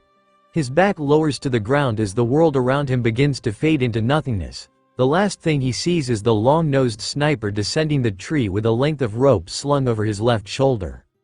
Panting after defending against a flurry of attacks from Karubi, Sanji tries to think of a way to win quickly so that he can save the captain, unaware that the kids had pulled his head free of the water. Aiming a kick at the fishman's throat, he thinks to himself, "Hang in there, Captain. I'm coming." His foot connects and he shouts, "Collier!" The blow knocks the fishman face first into the concrete. As the fishman presses his palms against the concrete trying to push himself to his feet, Sanji places a hand on the ground and spins his body, coblet. His foot smashes into the fishman's side, knocking him into the air as Sanji pivots and spins his legs in the opposite direction. His foot slams into the fishman, keeping his body in the air. Leaping into the air above the fishman, he brings his foot crashing down into his chest, Pietrine, smashing the fishman back down to the ground with a loud crash. Dropping back to the ground, Sanji watches as Karubi again begins pushing himself to his feet. "You don't learn, do you?"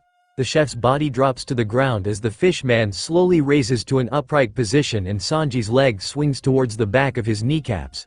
Jigid. The blow drops Karubi back to the ground, sending him face first into the concrete. He straightens his back while looking down at the fishman on the ground. Had enough yet? The fishman raises his head to glare at the chef before swiping his hand forward, catching Sanji by the leg. With a grin, the fishman yanks his arm backwards, tossing the blonde chef over his shoulder before he crashes to the ground. Having bought himself enough time, Karubi leaps to his feet and flashes his teeth at the chef as he raises his arms in front of his body. Getting up quickly, Sanji places his right hand on his forehead and winces in pain at the touch. Bringing it in front of his face, he notices that a small patch of blood is smeared on his palm. Grunting in irritation, the chef retrieves a handkerchief with his left hand and carefully wipes the blood away. That was a cheap trick. He marches towards Karubi while shoving his hands back into his pockets. The fishman scowls. "I'm a pirate, cheap tricks come with the territory." He throws a series of punches, but they are fairly slow due to the damage his body has received, and Sanji easily dodges each punch. Once the fishman is within range, Sanji brings his knee into the fishman's ribs, causing him to double over in pain. Leaping backward, he gives himself enough space to get a running start as he charges towards the fishman before jumping into the air. Muton shot. His right leg vibrates as the chef rapidly kicks into the air. As soon as the sole of his shoe connects with Karubi, the fishman is hurled across the concrete, leaving a crater beneath him until he smashes into the far wall of the courtyard. The fishman slumps over unconscious and a cheer is raised from beyond the gate as the villagers celebrate Karubi's defeat. Ignoring the crowd, Sanji shifts his focus to finding Luffy and spins to face the water just in time to see Ninjin, now surrounded by half a dozen fallen fishmen, deftly avoiding the swipe of an axe, before tripping the fishman who is holding the weapon, knocking him to the ground. As the boy sways back to himself, "Is that kid using drunken fist?" Putting the thought out of his mind, he rushes over to the children. Once he is in view, Luffy grins. "Hey there, Sanji. Long time no see."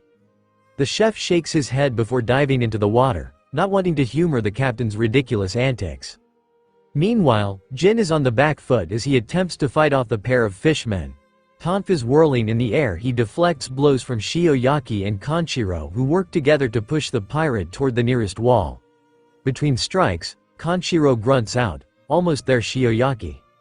The larger fishman nods as he throws another strike at the pirate, who dodges backward, losing ground to the pair. Gritting his teeth, Jin deflects a slash from Kanshiro with his tonfa as thoughts race through his head. "I can't keep this up. Maybe if I..." A smile spreads across his face as the pair swing for his head. Ducking down, he bends his knees before leaping above the fishmen. Bringing his hands together, he allows the weighted end of his twin tonfa to drop downward from his body. Pendulum strike. Extending his right arm out, weapon held perpendicular to his body, he allows his left hand to limply hold the other tonfa before allowing gravity to pull the heavy ball underneath him. With a metallic click, the weighted ends of the weapon slap together, sending the left tonfa hurling upwards into Kanshiro's face. As the smaller fishman is knocked backward, Jin relaxes his now downward-facing right arm and tightens the grip on the tonfa in his left hand. He brings the outstretched ball crashing back down into the weapon now hanging loosely in his right hand, which is sent flying into Shioyaki's stomach, hurling him backward as well. With a flip, Jin lands on the ground behind where the fishman had stood. Tucking the weighted tonfa into his armpits, he hears two crashes on either side as the fishmen connect with the concrete on either side. Turning back towards the pair, he studies them, looking for signs of movement before allowing his eyes to scan the battlefield. His eyes lock on Arlong, who continues to laugh in the center of the patio as his men engage in combat with the rest of the crew. Blades whirl through the air as Rika and Zoro defend against Hachin's relentless assault. Every deflected attack rings out as steel meets steel. His face bright red as anger builds within him. Hachin yells, "Why did you lie to me, Zoro? I thought we were friends." As his rage builds he yells, "Six sword style. Octopus foot miracle swords." The fishman's attacks become more erratic as he directs the majority at the green-haired swordsman, driving him backward. Attempting to keep up with the barrage while occasionally allowing his eyes to dart to the young girl beside him to verify she is okay. Zoro yells back, "Friends? I barely know you, of course. I lied." Grabbing his right wrist with his left hand, Zoro leaps high above his opponent. One sword style. Flying dragon blaze.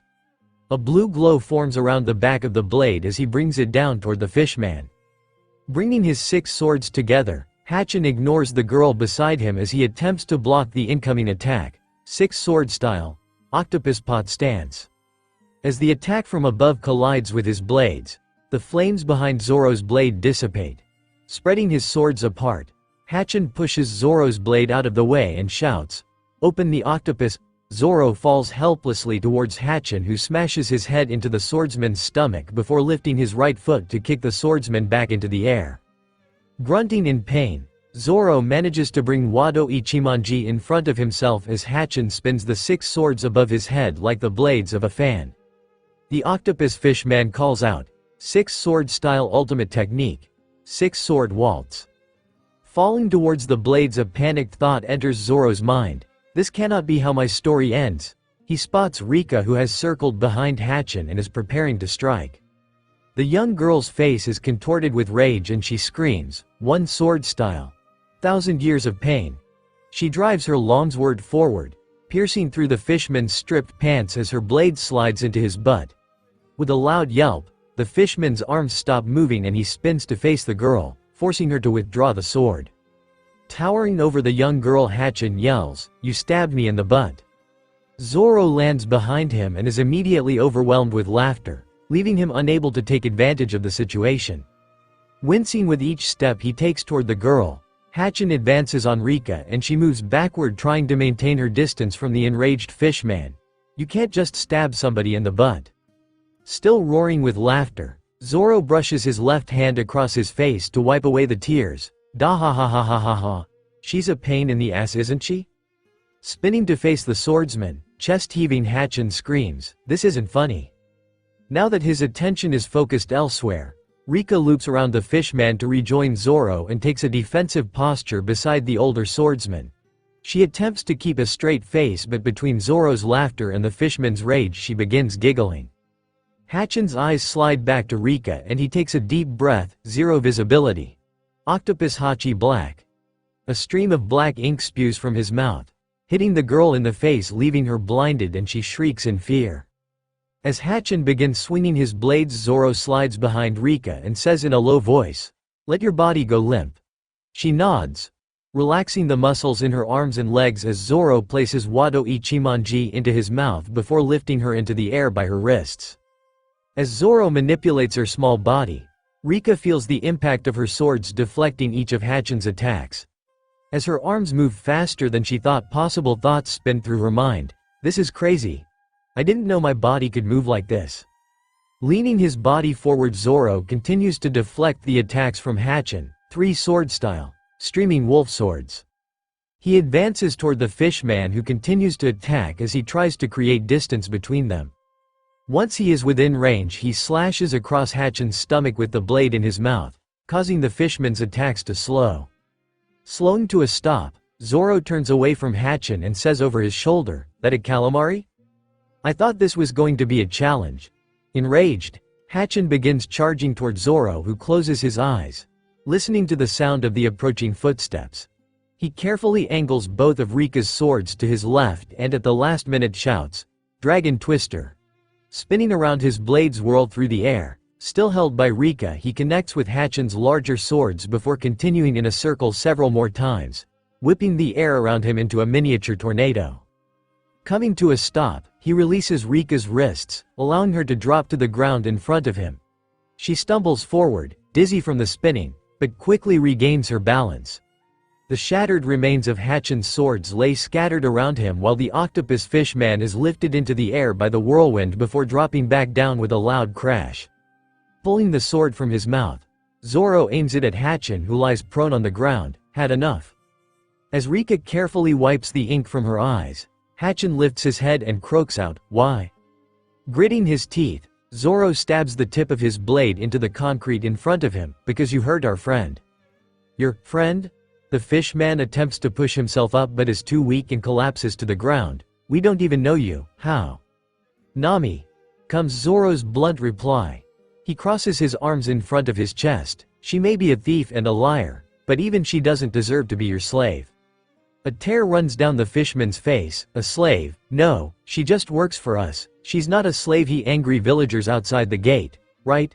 The reality of what his crew has been doing sinks in as another tear runs down his opposite cheek. This isn't what Tiger would have wanted. What Queen Otahime would have wanted. In a quiet voice, he whispers, "What have we done, Arlong?" Rolling his eyes at the fishman's existential crisis, Zoro pulls his sword from the concrete. "Let's go help the others, Rika." The pair separate from the now sobbing fishman, leaving him with his feelings.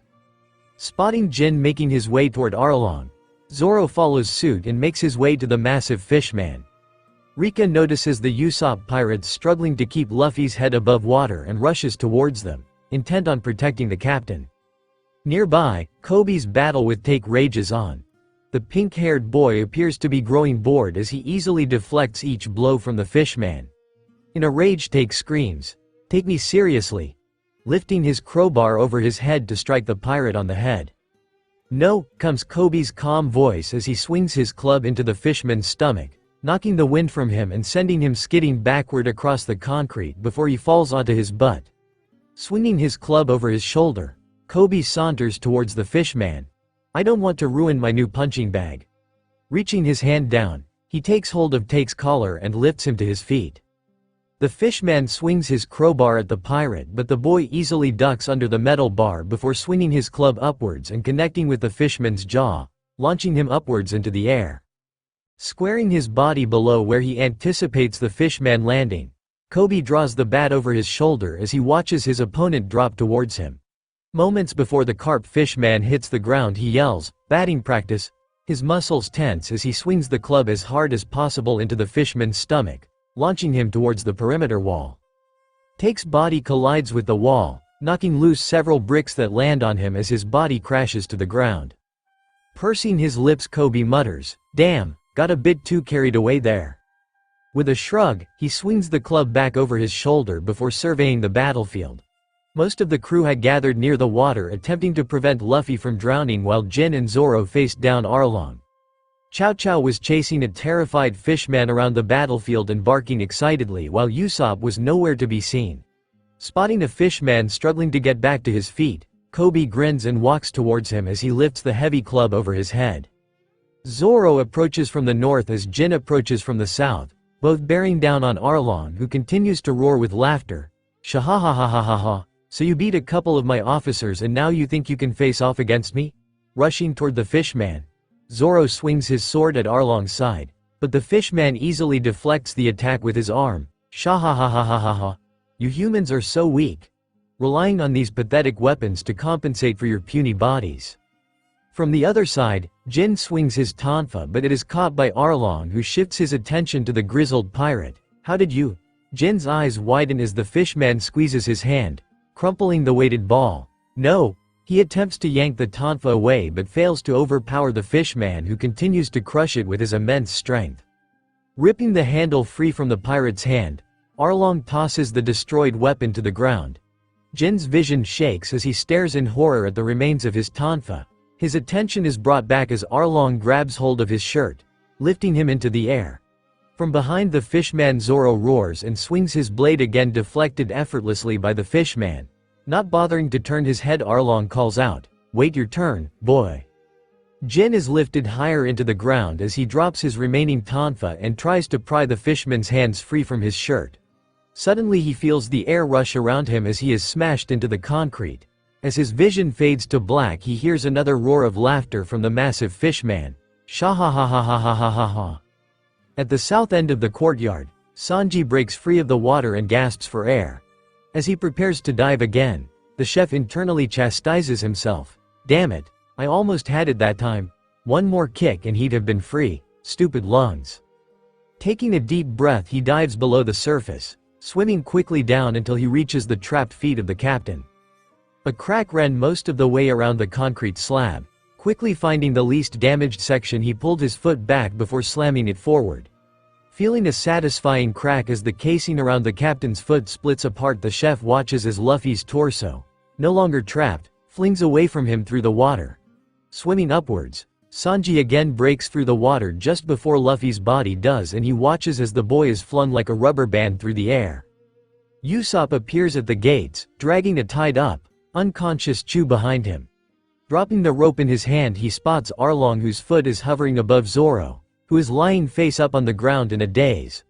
With a sigh, Usopp pulls out his slingshot and loads a red pellet. "What would you do without me?" Drawing the leather pad to his ear, he aims and releases the projectile. Gunpowder star. The pellet slams into Arlong and explodes, causing the fishman to stumble backward. Looking around for whomever he attacked him, his eyes lock on Usopp and he shouts, "You again?" He roars and begins to charge towards the sniper, whose eyes widen in fear. Sailing high above the battlefield, Luffy looks down and sees Arlong charging towards Usopp. A grin spreads across his face and his arms stretch toward the fishman. He shouts as his hands tighten around the fishman's shoulders, "Gum Gum Rocket." The sound of wind whipping past Luffy masks his laughter as the pirate's body stretches out like a torpedo, forehead aimed at the back of Arlong's neck. As the rubber man slams into him from behind, Arlong is driven face first into the ground. Searing pain radiates from his neck as his mouth fills with blood. He feels a light body that had been lying on his back lift off of him before an iron grip on his shoulder flips him over onto his back. The pirate who earlier he had tossed into the ocean is standing in front of him. He can see his lips moving but cannot make out words over the ringing in his ears. As the ringing begins to fade, he can faintly make out a distant-sounding voice. "Another thing, if you think I'll let you keep hurting my friends." Pulling back his right arm, Luffy shouts, "Gum Gum Pistol." His hand flies towards the fishman, who manages to catch it before it makes contact. Holding tightly to the pirate's fist, Arlong pushes himself up with his free hand as his grip tightens, eliciting a scream of pain from the pirate captain. Releasing his grip, Arlong allows Luffy to yank his hand back towards himself and cradle it in front of his chest as tears form in his eyes. Looming over the boy, Arlong is filled with rage and pulls his fist back before slamming it into the pirate's stomach, knocking him back several feet. "Stupid boy. You should have taken the easy way out and drowned while you had the chance." He stomps towards the pirate. "I'm going to make you regret your mistake." A somewhat familiar voice shouts, "Watch out, Straw Hat." Luffy's eyes dart to the side and he sees the octopus fishman he had met on the road earlier pointing frantically at something behind him. "Okay." Luffy ducks his head, not sure what he is looking out for as he feels a gust of wind from something flying overhead. Once the unseen danger has passed, he lifts his torso as his eyes dilate at the sight before him. The fishman, still advancing, now holds a gigantic serrated blade in his hands. "Damn it, Hatchin, you trait." Not taking his eyes off the boy before him. "You're next once I've dealt with these pirates." He swings at Luffy, who ducks under the massive weapon. Lacing his fingers together in front of his body, Luffy leaps backward and stretches his fingers out into a large web. "Gum Gum Shield." Arlong slashes at the boy's fingers, trying to split through them with his massive blade, but his blade bounces off of the digits. With a roar of frustration, Arlong charges toward Luffy, intending to push through the finger shield to get to the boy. With his free hand, he grabs a knuckle and pushes it down as hard as he can to bend it out of the way. "Ouch!" yelps Luffy as Arlong's sharp fingernails dig into his flesh. Seeing the fishman distracted, an idea pops into his mind, inspired by the net Don Krieg had used to restrain him the day before. He leaps over his opponent, holding the shield under him as his arms stretch out behind him. "Gum Gum Net." Yanking his arms back towards him, he extends his fingers, which wrap around Arlong, encasing him inside the netting. With a wicked grin, Arlong bends his body forward and bends his legs. Shark Dart. His legs snap straight, sending the fishman soaring through the air. As his arms and face catch in the net, Luffy is dragged backward after him. Panic fills the rubber boy as the fishman picks up speed, and in a panic he releases his fingers, allowing Arlong to sail from his net. Spinning on his heel to face the fishman, Luffy watches Arlong kick his legs under himself. The fishman drives his heels into the concrete as he skids to a stop. Twisting to face the pirate, Arlong cracks his neck as he swings his sword over his shoulder. He begins to laugh as he marches slowly towards the boy. Shahahahaha. Is that all you got? Swinging the blade off his shoulder and aiming it toward Luffy, he begins charging. As the fishman approaches, Luffy pulls his fists back. He takes a slow breath as he recalls the attack he had used while under Django's control, not knowing if he was still able to pull it off without the hypnotically induced strength. He punches the air in front of himself with both hands before whipping his arms back towards himself and throwing another. Faster, Luffy! You can do this! His fists pick up speed as each punch is thrown. As the flurry of strikes takes on a blurry after image, he shouts, "Gum gum Gatling! You need to do more than some stupid trick if you want to be." Arlong is cut short as the first fist connects with his face, followed by two more in the stomach and another on both arms. He hears the ringing of knuckles against his blade before hearing a sickening crack. Contempt flows through the fishman as the sword splits through the center, with the top half falling uselessly to the ground. Punches continue to rain on his body, connecting with his cheeks and jaw along with his groin and legs. Yanking both fists to his side, Luffy pulls his right arm back before tossing it at the fishman's mouth. Gum gum bullet. As soon as the fist connects, he yanks his arm back before throwing it again at the fishman, who is now sailing backward through the air. Gum gum pistol. He again hits the fishman's mouth, knocking a handful of teeth free as his fist drives the fishman through the air until his back smashes against the large tower at the back of the courtyard. Pulling his arm back, Luffy lowers his arms to his sides as he stomps towards the fishman, his sandals slapping against the concrete with each step. Racing back and forth along the east wall of the courtyard, Chow Chow chases Pissarro, nipping at his heel every time the fishman slows down. He enjoys the game and becomes upset when the object of his attention finally drops to the ground, exhausted. Pouncing on the fishman's stomach, Chow Chow places his gloved paws against Pissarro's cheeks. Bark, I win. Leaping to the ground, Chow Chow scurries across the courtyard, carefully avoiding the path between Luffy and Arlong as he joins the rest of the crew gathered around Jin and Zoro. Picking himself up, Arlong stumbles slightly to the side before regaining his balance. He attempts to speak, but only a whistle comes out. A look of concern crosses his face and he reaches into his mouth, pulling out his massive teeth to inspect them. Seeing the missing teeth, he tosses it over his shoulder before gritting his gums together for a moment, forcing another set of teeth to regrow in place of the ones he had removed. Stopping in his tracks at the sight of the fishman removing and regrowing his teeth, Luffy can't stop himself from shouting, "That's so freaking cool, how do you do that?" From his left, the octopus fishman shouts, "Don't get distracted, Straw Hat. He's a shark fishman. This is just something sharks can do." Snapped free of his distraction, Luffy resumes his march towards Arlong. Arlong's voice rings out across the courtyard, "Shut up, Hatchin, what is wrong with you?" Hatchin replies loudly, "Slavery is what's wrong, Arlong. What we've been doing to these humans is wrong. Fisher Tiger would be ashamed of this." With a roar of rage, Arlong bellows back, "Maybe if he did things like this he wouldn't be dead. Now shut up and let me kill the pirate." Pulling his fist back, Luffy flings it toward Arlong's head. Gum gum punch. The fishman dodges to the side, causing his fist to slam into the tower, shaking it with the impact. Before the rubber boy can retract his arm, Arlong grabs hold of his wrist. "Got you now, rubber boy." Arlong pulls hard, yanking Luffy through the air toward him and steps to the side as the pirate's body smashes against the side of his tower, shaking it for a second time. Continuing to hold the boy's wrist, Arlong walks towards the door to the large building and flings it open, dragging his unwilling prisoner after him. As he is dragged up the stairs, Luffy desperately attempts to free his arm. "Let go of me, you monster." He is met with laughter as Arlong continues to ascend until the pair reach the top level.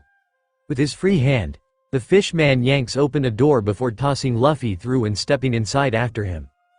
Arlong gives the young pirate a chance to look around the room at the maps, carefully arranged along the walls, the thin sleeping bag covered in poorly patched rips and a large table in the center. A single lit candle on the table illuminates a partially finished map. Luffy's eyes fill with rage as he glares at the fishman. What in the hell is this place? Laughing, Arlong slams the door closed behind them and turns the lock. Shahahahaha. This is where the magic happens. The product of 8 years of work by dear sweet Nami. Shahahahahahahahaha. He continues to howl with laughter, not noticing the pirate clenching his fist and pulling it backwards. Gum gum pistol.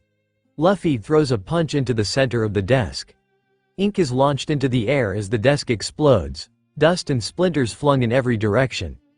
The candle drops to the ground, its flame snuffed out. Startled, Arlong steps forward with wide eyes. What are you doing? Don't you know how hard Nami worked on all of this?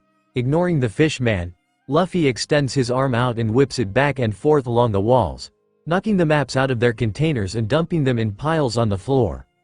Arlong continues to plead with the boy. You don't know what you're doing. This is insane. Stop destroying my maps. Yours? Luffy's attention refocuses on the fishman as the rage inside threatens to swallow him whole. Nami gave up her childhood to make these and you think they belong to you? After everything you took from her, from the people of this village, it's time somebody took something from you. Fish breath. Arm still extended, he yanks a candle off the wall and drops it onto the largest pile of maps which ignite like kindling. Arlong sprints across the room and attempts to stomp out the flames, but they put them out. While the fishman is distracted, Luffy notices a large window beside Arlong. Not wanting to allow him to continue interfering, he stretches his leg out. Gum gum whip. His foot connects with Arlong's stomach, flinging him towards the window. The blow knocks the air from Arlong's lungs and he hears glass shattering as he feels cold air hitting his skin. Flailing his arms and legs around trying to catch hold of anything solid, Arlong realizes too late that gravity has begun pulling his body down towards the hard pavement below. As he falls, Arlong hears the roar of flames as Luffy rampages through the room, destroying a decade of his navigator's hard work. As he falls to the ground, the fishman realizes how little he can do to stop the young pirate.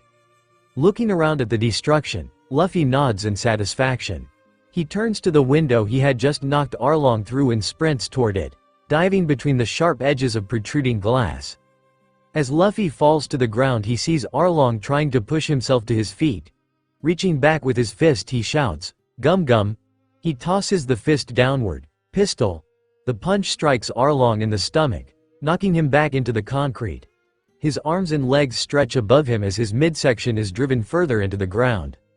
Luffy lands several feet in front of the fishman, knees bent to absorb the shock and his left hand pressed against the pavement for balance. He takes a few deep breaths as he prepares for the next assault. Snapping his head forward, Luffy charges toward the fishman, who has resumed his attempt to lift himself from the ground. Slamming his shoulder into the fishman's chest, Luffy continues forward, carrying Arlong with him until he rams into the perimeter wall. Taking a step backward, Luffy grabs the fishman's throat, squeezing hard enough to prevent him from breathing and lifting him into the air. The boy snarls, "Why did you do it, Arlong? Why did you hurt Nami?" Gasping desperately for air, Arlong attempts to rip the boy's hands off of his neck to no avail. Luffy relaxes his grip slightly, allowing the fishman to fill his lungs and respond, "Because I wanted to. Humans are filth." Having heard enough, Luffy twists his body and slams Arlong head first into the ground. Before the fishman can react, he raises his right leg into the air. As his leg extends high into the air, he glares down at the fishman, daring him to move. As his foot passes the top of the now burning tower, he yells, "Gum gum battle axe," swinging his foot down towards the terrified fishman below him. As the attack smashes through what remains of his ribcage, spit and blood spew from Arlong's mouth as his vision fades to black. The ground around the fishman is split and the crash from his foot reverberates through the courtyard.